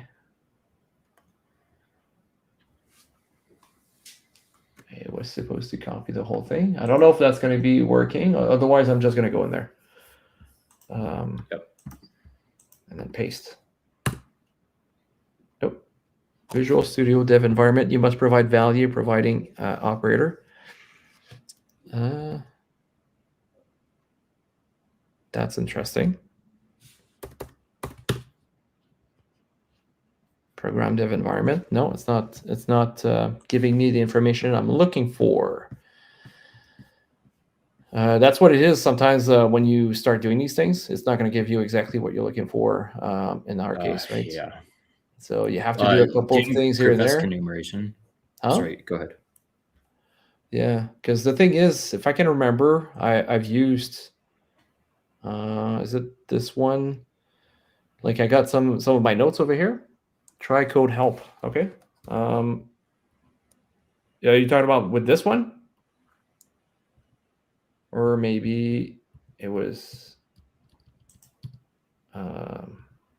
this -- help.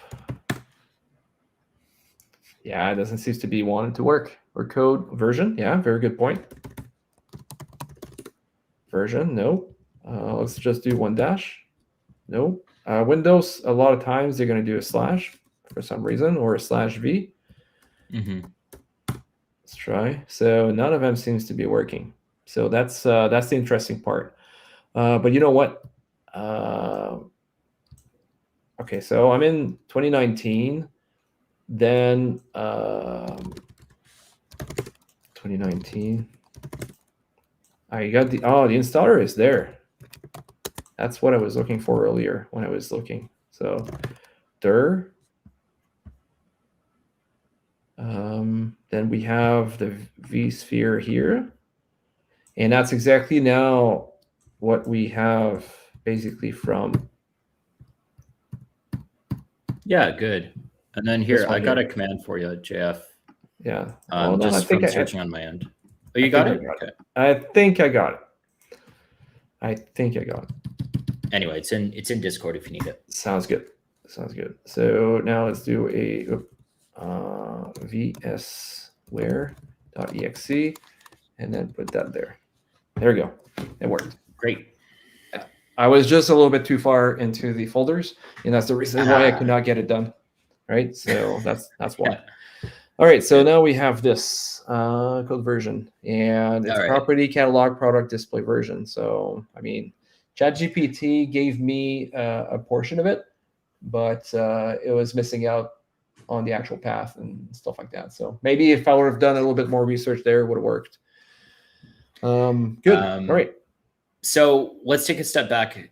We have some weird software on the target. It's like it is not typical to have Visual Studio running on one of the targets. We have an exact version of something. So at this point, it is always prudent to go and check for CVEs. It's don't ever skip this step of doing vulnerability research. As soon as you get an exact version of something, go check it out. It could be a really easy win. Yeah. And you can see I said ChatGPT, I was wrong. It was here. So for some reason, there was something a little bit off, right? That's there. that should have worked, and it didn't work. So either way, it's not ChatGPT, was that.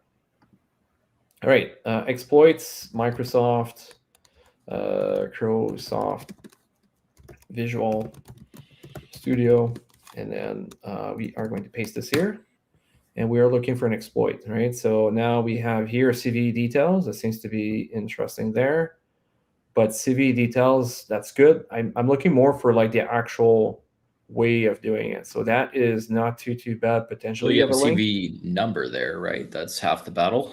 Yeah, yeah.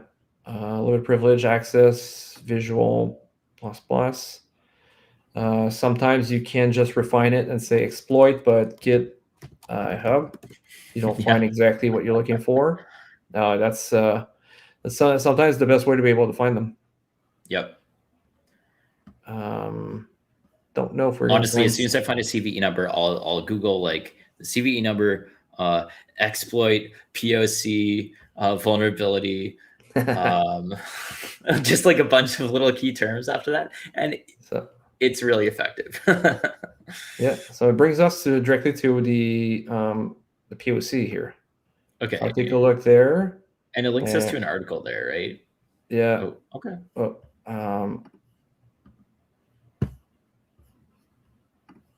We should have popped up the article. We should at least check it out. You never run hackers' code blindly. Why not? Okay, so here, what does it say? When Visual Studio is installed, C++ service is created and configured to run anti-authority system context as shown below. I'm curious if we can run this just by itself, right? Okay. Not that we are going to, but who knows? It says access denied. Okay. The service is so configured. That's just service check. That's a I was curious if for whatever reason I could. Okay. Create an application debug and trigger the that service here to collect necessary data about that. Standard temp directory, as we can see here, screenshot below. As soon as the debugging start, multiple directories. So probably not going to start this. And a lot of the research in this article is done from a Windows machine, which we're not using right now, which kind of makes this part tricky. It's at least tricky to follow along with their logic because we can't see the same stuff in front of us.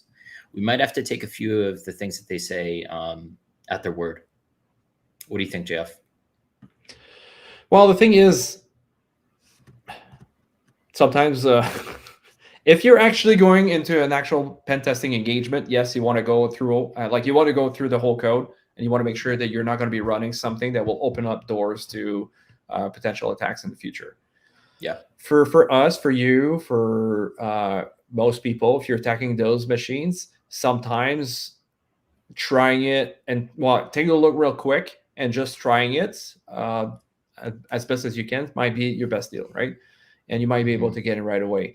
If it's not successful, then you take a look at the code afterwards and try to see if there's anything in there that could be worth maybe changing, because it could be a path, could be a little piece of code there that does not need to be there. For some reason it's running, but it's not on your machine, but you need to do something else with it. So I would actually take a look at it afterwards sometimes. I will look at it real quick at the beginning. Then after that, if it fails, I'm going to take a second look and pay more attention to it. Yeah, that's a really key skill, is learning how to skim over something and then check, is this applicable? Think about it. Is this useful for me? And then read over it in more detail, and then read over it in more detail. Take multiple passes over something in greater and greater depth as you find out that it's actually going to be useful to you. Mm-hmm. As hackers, we are overwhelmed with information. Learning how to sift through that information efficiently is what is going to make you a better CTF runner. So now we have the code over here, right? So if you take a look here, now it stands out in my eyes, right? So I see here program files. It's not where we found it. I see 2022. It's 2019 over here. Community, it was there. Then the rest of it, I'm not too sure. Potentially. So then now we can keep going. We take a look at the code if there's anything that could be standing out. In this case, right now, I don't see anything that could be very helpful, right? There's codes, there's a bunch of stuff. ChatGPT could potentially try to decipher this to a certain extent, right? You can, ChatGPT, if you tell it that you are a pen tester, or you telling ChatGPT you are a pen tester, like to the actual entity, sometimes their chain of thought is going to be a lot better. And you might be able to find exactly the location where you're going to be able to inject your code or change your code. It also drops a few barriers, but we've talked about that other times. We don't need to rehash this. Yeah. So now we can see here it copies files, right? Copy file. And CB1. So that could be very interesting to copy a file and then directly send it there. The persona pattern. Do you know what's the persona pattern? I don't. I'll be curious to know a little bit more about it. But so far, I would say at this function here, CB1, that'd be the one I would go for to start with, and the one above. Yeah. Is there anything else? Actually, Jeff, that file that we're overwriting, if we were to go all the way through WinPeas, we would have found that we can execute that one at the end of the copy file command. Yeah, if we were to go through all of our WinPeas output, we would have seen that we can actually run mofcompiler.exe. Oh, you found it? Yeah, it's in there. Oh, it is deep in there. Yeah. See, it's no surprise that we didn't see it, because with the WinPeas output is massive. But exactly. So you might skim through it. It's the way it is. Prevesc enum takes a long time, and it's hard for us to cram all this into as short of a session as we're doing even now. Sorry. Yeah. All right, sounds good. So the thing is, like right now, I'm showing you these type of stuff that we can do. However, there is an issue. I'm not going to be able to do it with this machine. So we're going to have to move over with my other machine. So if you allow me for a second, I'm going to move to a different. I need to change it first, I guess. Give me a second. We're going to need to move to Windows for a second. For a couple of minutes, so we can actually see what's going to be the process there on compiling the whole thing. Okay. Windows, choose. And you have this ready to go, Jeff? Almost. Okay. All right. So, I can have both. I didn't know. That's pretty awesome. Go. Bang. I can have both at the same time. So I didn't know I could do that with the software. So it's pretty good. I can bounce back and forth, and I won't have to change it. Okay, so that was the port I was talking about that were open by default. So that's the thing. So what we're going to do here, we are going to open up a Edge over here.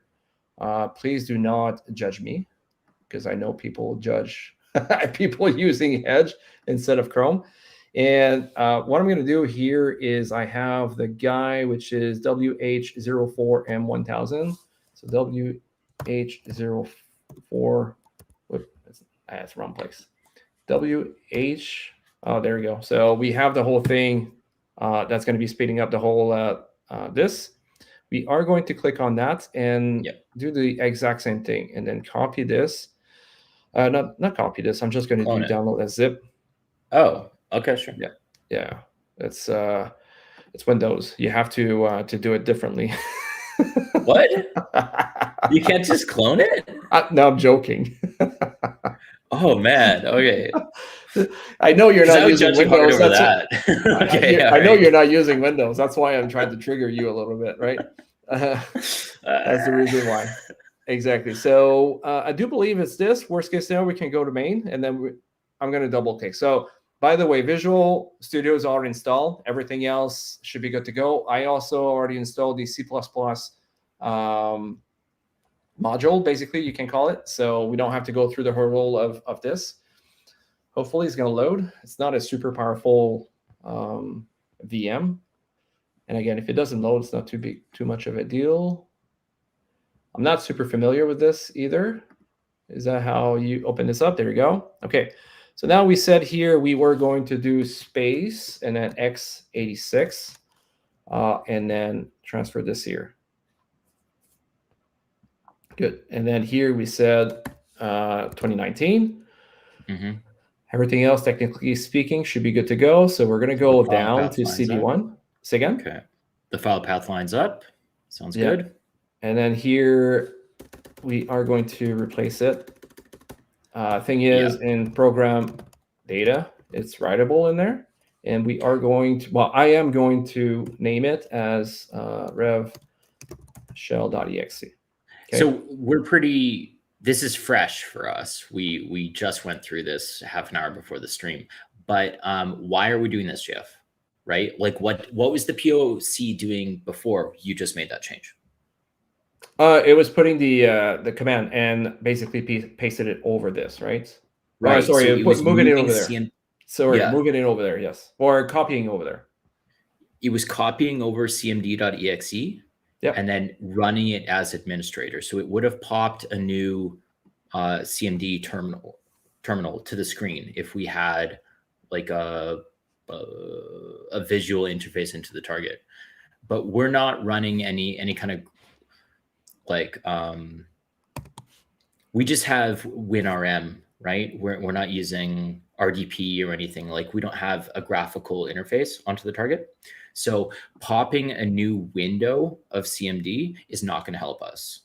We need to find a different thing to overwrite that file with. So we're going to change our payload from being cmd.exe to something else. Does that summarize it? Yeah, pretty much. Okay, cool. So the main thing here is with this one, we need to make sure it's going to be as a release one, right? So we don't want to go and debug. We want to have it as release. So we put release, and that's exactly what we're going to need to do. So we did 3 different changes to be able to get up to this point. If I go back here to build, then after that, I'm going to do build or rebuild solution. And we take a look here at the bottom. Hopefully we see everything. Yeah, you guys are able to see everything. Good. We're going to see here everything has been successful. Should be good to go. Rebuild complete. And then should be fine from that point on. If we come and take a look here, there's one thing that you guys have to keep in mind. Whoops. I wanted to copy it. Copy it there. Oh, I guess I can just also navigate to that location. There's one thing that's going to be happening, right? So this is going to trigger your antivirus. And as you can see here, I have it turned off. So that's a VM, and I already took a snapshot, so I'm going to be able to revert back. Maybe, where's that freaking thing again? Accounts, virus threat, device security. Oh, I forgot. Where is it? Manage setting. There you go. So see here, those 2 are turned off. I don't use Windows, so I apologize. I use Mac all the time, so that's the reason why I tend to forget these things, right? So I turn them off so to make sure it doesn't trigger anything at that point, and we're going to be able to move along. Hey, comment ça va? See, it's in French. I like that. Les boys. So I don't think far away you speak French, right? Not a word. Sorry. No, not a word. I'm quite sure I have a good French accent sometimes, so that's probably why people are picking up. All right, sounds good. So let's keep going. My firewall right now, or my antivirus, is turned off. I have right now the exploit. What I'm going to do here is I'm going to use what's called 7-zip, because the thing is I'm going to transfer it through a specific mean, and to be able to transfer it there, because this machine is very much separated. I need to make sure it's going to be encrypted and it's not going to be released. So I'm going to put a password. So I apologize, very small, right? I'm going to put a password there. Call it Malvik for now, right? So we can go in, and then I'm going to press OK to be able to compress this exploit that I have right here, which we just saw. That's right there, right? And I'm going to move it over, right? And that's something that's very important to be able to do if we want to be able to keep going with with everything, right? Otherwise, it's going to be somewhat of an issue, and we are going to present it with a prompt to be able to move forward. Because I don't know if I use Discord, which I am going to do.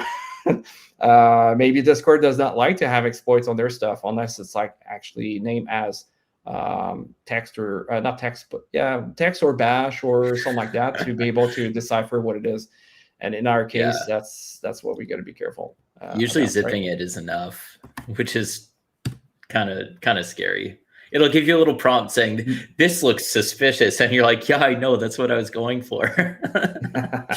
Yeah, I'm exactly. trying to move an exploit. Yeah. So now that we have the exploit directly on the machine, we are going to basically able to use it. So I'm just going to cut it. I'm going to move it over to compile, paste it here. Okay. And then we are going to extract here. Okay. So, Malvik. Oh, that's Yeah. handy. Okay.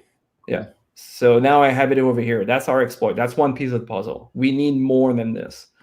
Next point that we need is also an actual exploit. So we're going to need to figure it out, like with MSF Venom, what we need to actually accomplish.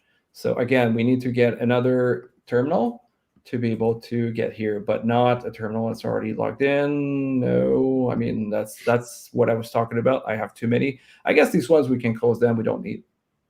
I don't need. Right. Yeah, we don't need them. Yeah. Those are going to Richard anyway. So we have Emily, who's has slightly higher privileges. So yeah, it's all good. Exactly. We should be good to go with this. This one is still still going through the whole thing. All right, let's keep it going. Okay, good. So I need to start a new one. That's what I'm going to do. We're going to do to cd compile over here MSF Venom. Okay, and then we're going to have to start enumerating a couple things. Here there is a bunch of payloads we can use, but we know we have a Windows 64-bit. We were able to run the other thing. So where did you run your WinRM from, Jeff? Say again? Where did you run WinRM from? Because it's often convenient for file transfer if you use the same directory. Oh yeah, for sure. I think it was in on the base one, but okay. I'm probably if you remember, I used something else before. I used like compile / and then the name of the file. So we're going to do the same thing. So should not be too bad as long as we know where we are eventually. Yeah. All right. So x64, and then this one here we can use. Are we going to use? No, I don't want to use Meterpreter. There's another one I want to use. Just reverse TCP is usually plenty.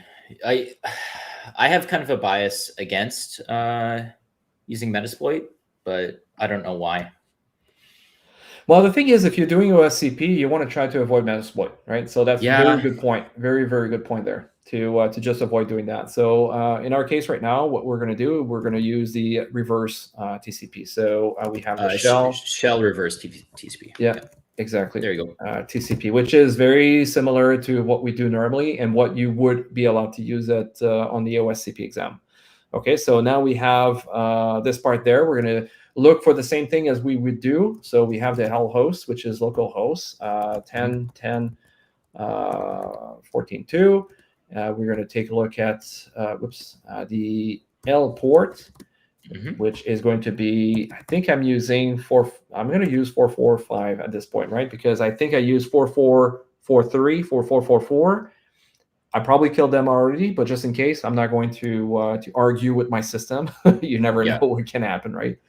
It's good to use lots of ports because if you end up making scripts out of your exploits and popping reverse shells in a more methodical way and end up having to backtrack, it's just easier and you can keep things a lot more in line if you're using ports. And I like to use sequential ports like Jeff is doing. Yeah. So now we have this popped in. Okay. We have and this one. exe format on MSF Venom, right? Yep. Okay. You can see here right there. Super. That's the format exe. So we should be good to go. However, there is something extremely important to note is that as we're going to be doing the exploit, there's some stuff that's going to be happening in the background that evil WinRM is not going to be able to keep, like such as the credentials or something like this, right? Or the status that Emily will be able to get. So we need to get something like a little bit of an extra, which is we need to search for it real quick. It's the run as cs.exe. Should probably just put download first, right? That's going to be a key piece. Yeah, this is one of those things that I would file in your persistent storage on Pwnbox. It's pretty small, so just pop it into the, what's that directory called? It's right on your desktop, but kind of handy for keeping a limited set of tools. This is a tool that you're going to use on almost every Windows box, in my experience. Yeah. So now we need 1, 2, and where's the other one? Oh, it went here. Yeah, so you got your reverse shell, the exploit, and run SCS. Mm-hmm. Exactly. So we're going to put them all over here into one spot, but we need all of them, like all 3 of them, to be able to get it done. Yeah. Over here we have this one. Oh, I guess we just can like upload and that's it. But we need to go to the right spots, which is program data, because that's exactly where we set up to say that we are going to put our stuff, especially the reverse shell, right? So then if I do a upload, and then the upload, I think we had to put compile. And then after that, I think it was expl.exe. Using ChatGPT as a person. Oh, yeah, prompt engineer. Okay, so I didn't read, so thank you very much for way to answering this or taking a look at that. All right, so I'm going to press on enter over here, and we are going to upload our exploit there. I'm going to press up so to make it easy again. And then we are going to take a look at run as cs.exe. I believe that's what it was. .exe. Yep, that's it. So we are going to upload this one. And then the next one was our rev shell. .exe. And it's important that the file name is exact on this, because you just bake that file path into the payload of exploit.exe, right? Correct. So we need that exact name, and it needs to be in a certain location. Yeah, exactly. And the thing is, we need to remember also the other one. So rev shell might be a little bit easier for some key point, right? Because rev shell, we can go back and take a look at what we just did, right? Yep. Run as well, this one's fine. It's the exploit here. If you don't know what you did, you might have to go back. And then if you compile and then transfer it, and then you have too many of those files, you might be like, okay, let's use a different name, because at one point it gets confusing. So LVNP, we put it on port 4445. If I press enter now, we are going to listen on that specific port on my machine, which is exactly where this one is. This one is the attacking machine that we are trying to run from. And now we just have to go for .exe, run the exploit, and then we are going to monitor this. Is there anything else that we need to pay attention to, or we should do before we do that? Yes.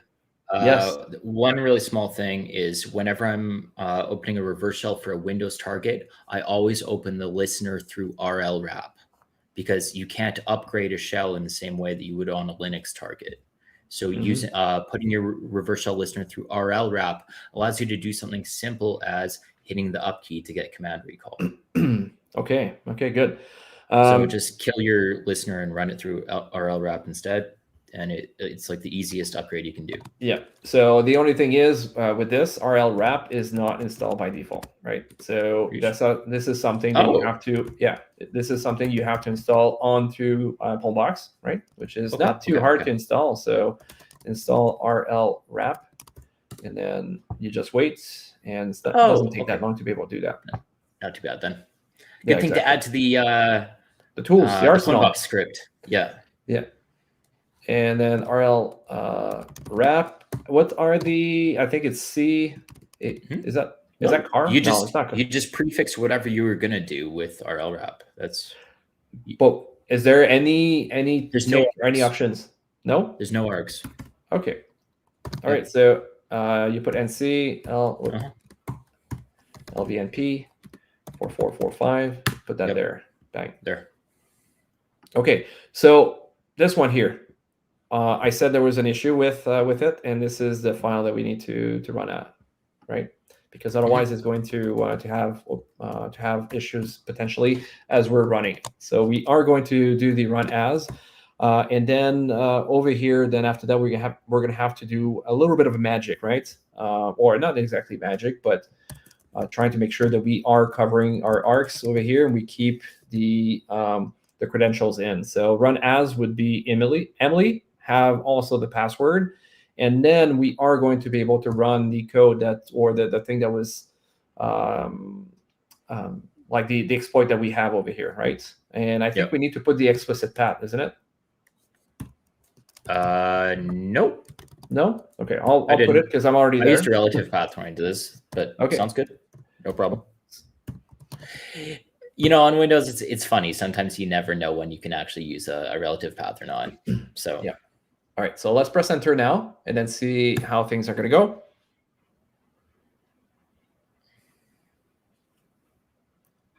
It takes a little bit of time, so we have to go with patience.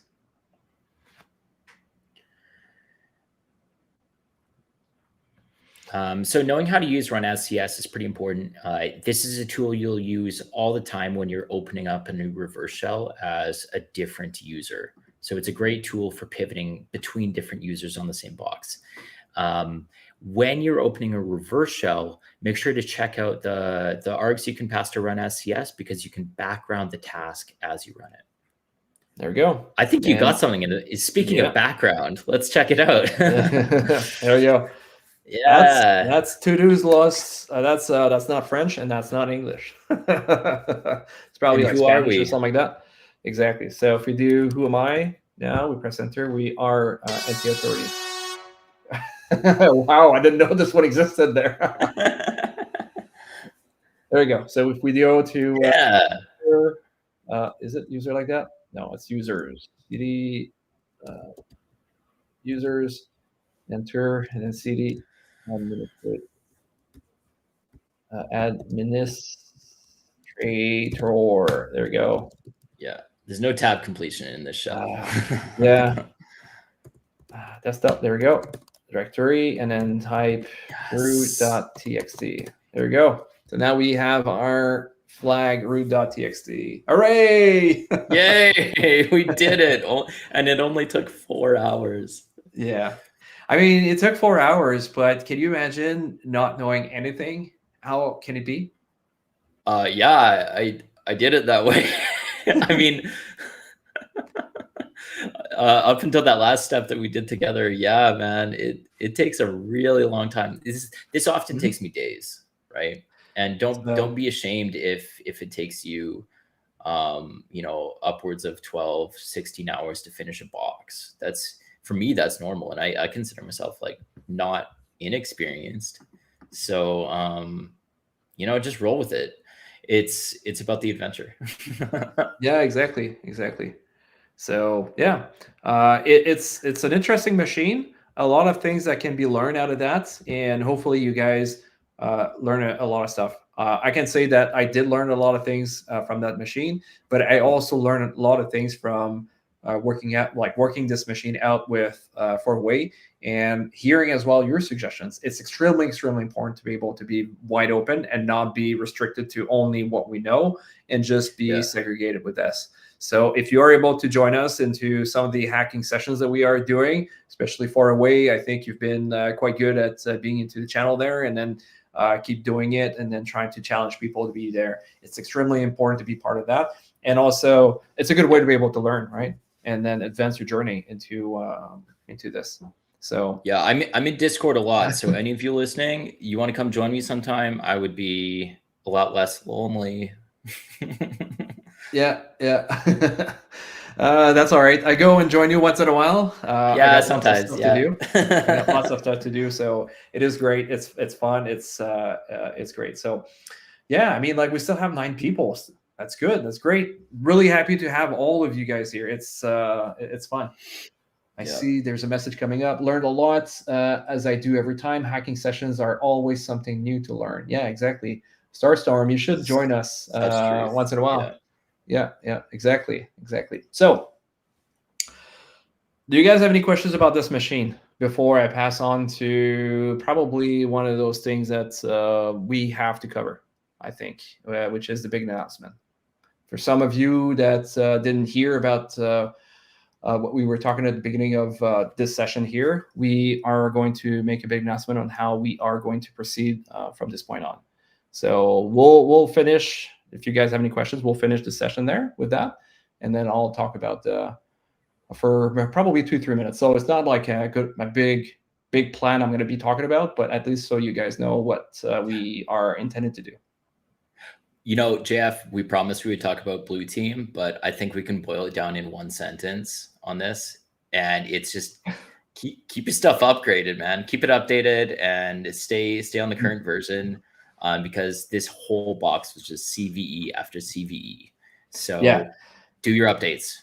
There's one thing, end of story, but not end of story. I'm gonna have to defend the Blue Team right now a little bit, right? Okay. Steve is not here today, so I have to take his side right now. As pen testers, finding those 0 days, I mean, like, we're gonna say it's easy up to a point, right? But or I'm saying 0 days, not 0 days, but exploit, right? It's easy to say update your stuff. However, there is a big issue with saying update your stuff all the time, because it can break things as well onto your organizations. Sure. What I would do is you have to have a risk register. You need to understand what is your attack surface and what can go wrong, right? So if there's something that you cannot update and it's gone rogue, sometimes you have to think about other ways to be able to mitigate this. So is it to segregate the system completely out of the internet and the rest of the network to make sure that nobody can access it, but the team that needs it to be able to run their software? It might be that. There might be other solutions to be able to avoid as much as possible or eliminate like the risk 100%. But I know in the Blue Team, sometimes you are overloaded and it's extremely hard to be able to balance all of that. So you need to find a way to figure it out, that a way to be able to protect yourself and protect your organization. So updating is not always feasible to do.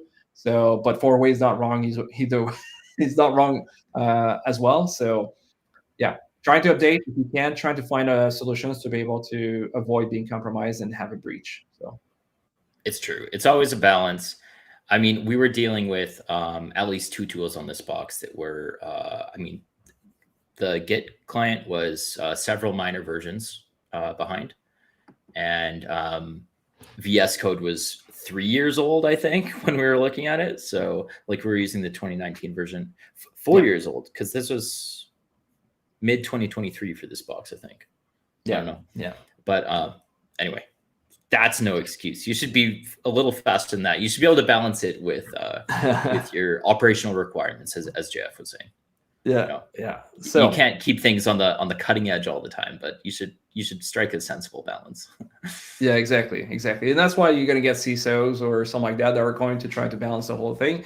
And that's why also, if you do CISSP or any other big certifications, they would be talking about the triad, right? The CIA triad, and how to be able to balance all 3 of them. This the confidentiality, integrity, and availability all together. If you tend to go too much one way, you are going to lack on the others. So trying to keep it centered as much as possible. Good. I don't see any questions here more than this. So big announcements. I think we need to go with this. Yes. What I have to say first, right off the bat, Hack the Box is an incredible platform. This is my platform of choice.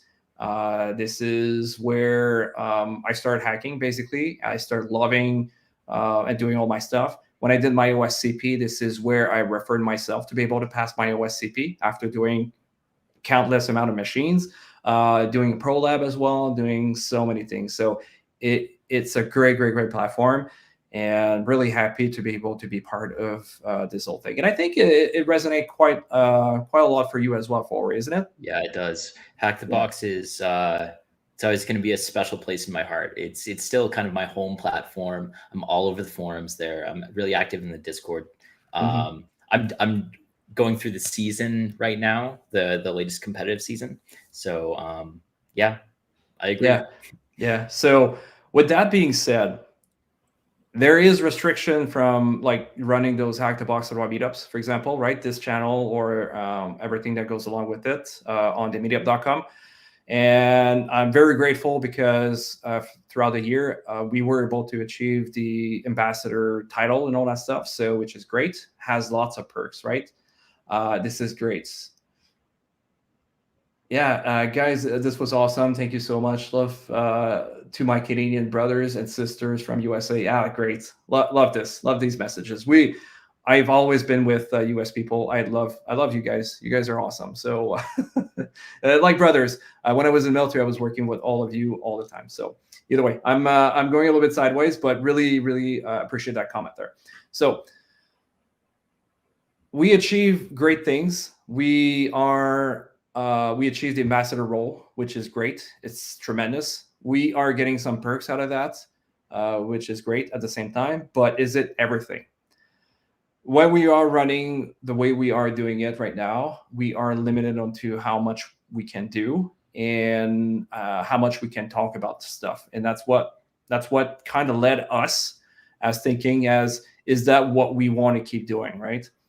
So at the end of the day, after it's been weeks that we're talking about that, if it's not months, about how can we approach this and be able to go further.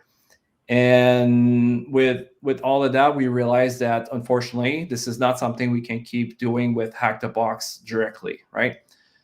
The perks are great, but they're not everything. And for us, we think that have some sort of separation, leaving the ambassador title as well, leaving that side on the side, not taking perks from Hack the Box, but to be able to provide so much more that there is out there, such as Try Hack Me, such as let's say Sans Challenge that we wanted to do, such as the hacking, hardware hacking stuff that we're actually doing as well too. There's so much more. Yeah, exactly. There's so much more.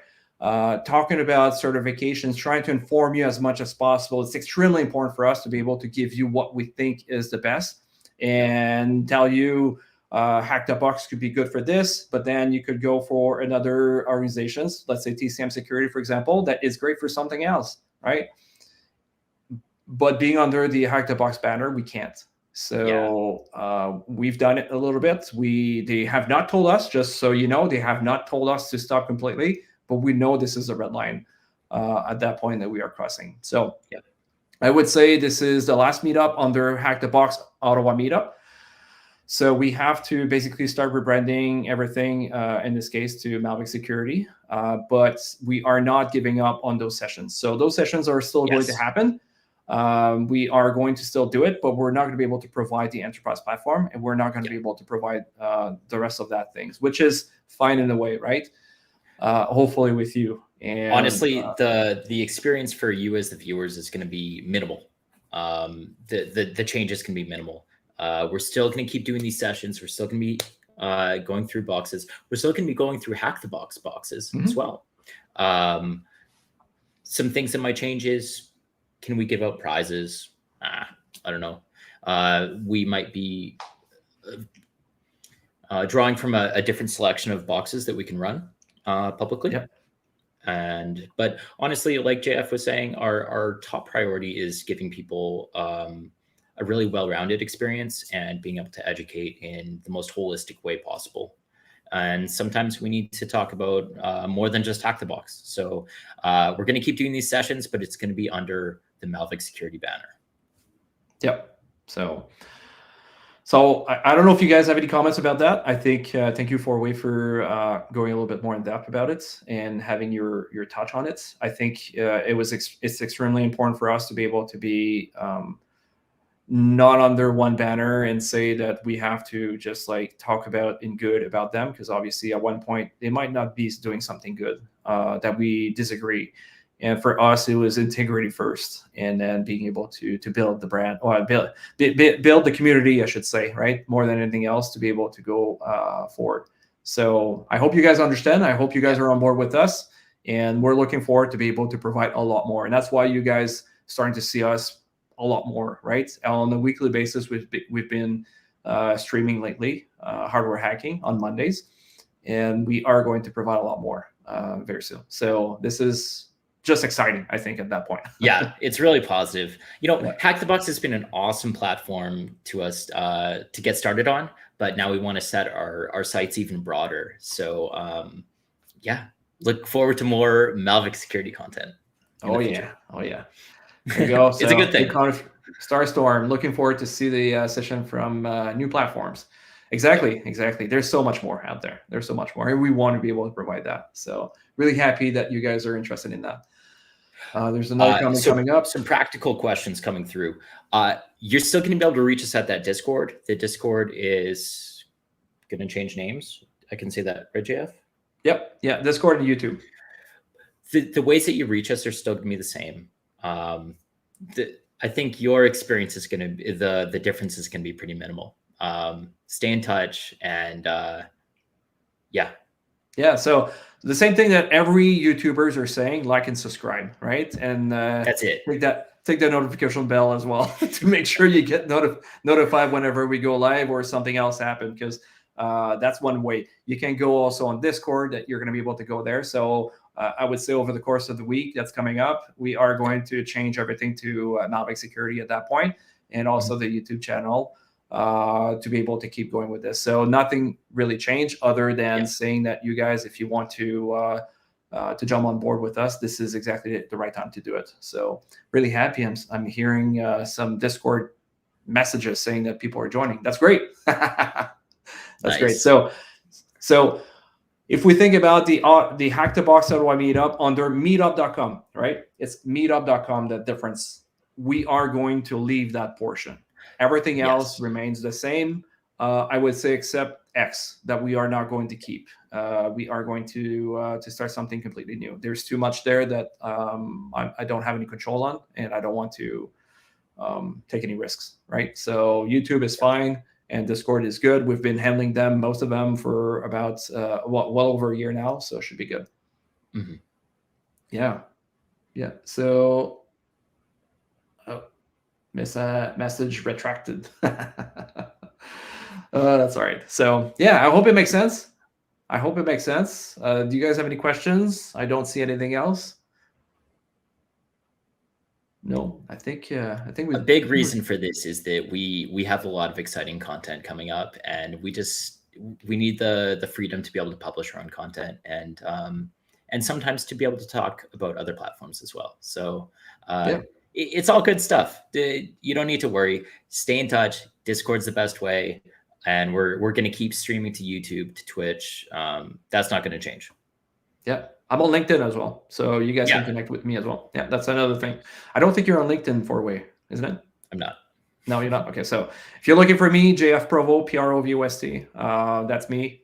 Find me there. You're going to see my picture, my face, and then just add me. And then at the same time, if you want to add a note saying that you saw those meetups and you'd like to be able to connect with me, I'll just add you right away. So thank you very much for all of you guys and the participation. It was just awesome. Love it. It's a really fun session. Yeah. So do you have any last words before we leave? No, man, I had a blast. I want to do a lot more sessions like this in the future. Yeah, I can tell you, it was much more in depth on the red team side, especially with the commands and stuff like that. And that's what I like about it, because obviously I still need to refine my skill set, but I don't have the skills that you have at the same time. So obviously, I was able to teach you a couple of things that you didn't know about. And that's true. Yeah, I don't have the intuition that you do sometimes, and I could learn a lot more from that side. Yeah. I tend to understand that sometimes I need to move on and quit on certain. Well, not quit completely, but like go somewhere else and poke a couple of things, and then sometimes it goes well. So. All right, sounds good. I think it's time now to say our goodbyes to the rest of the people out there on YouTube. Yeah. Really happy that you guys were there. Still 9 people. We went up to like 20 people at one point throughout the whole session, almost like 4 hours and 20 minutes, which is great. So thank you very much. We hope that you guys are going to be joining on board with us for the long run, because that's exactly what we want to do. We want to push like hard onto content and stuff like that for the community and everything. So good. Yep. See you next time, everyone. All right. Yeah. Have a good one. Cheers.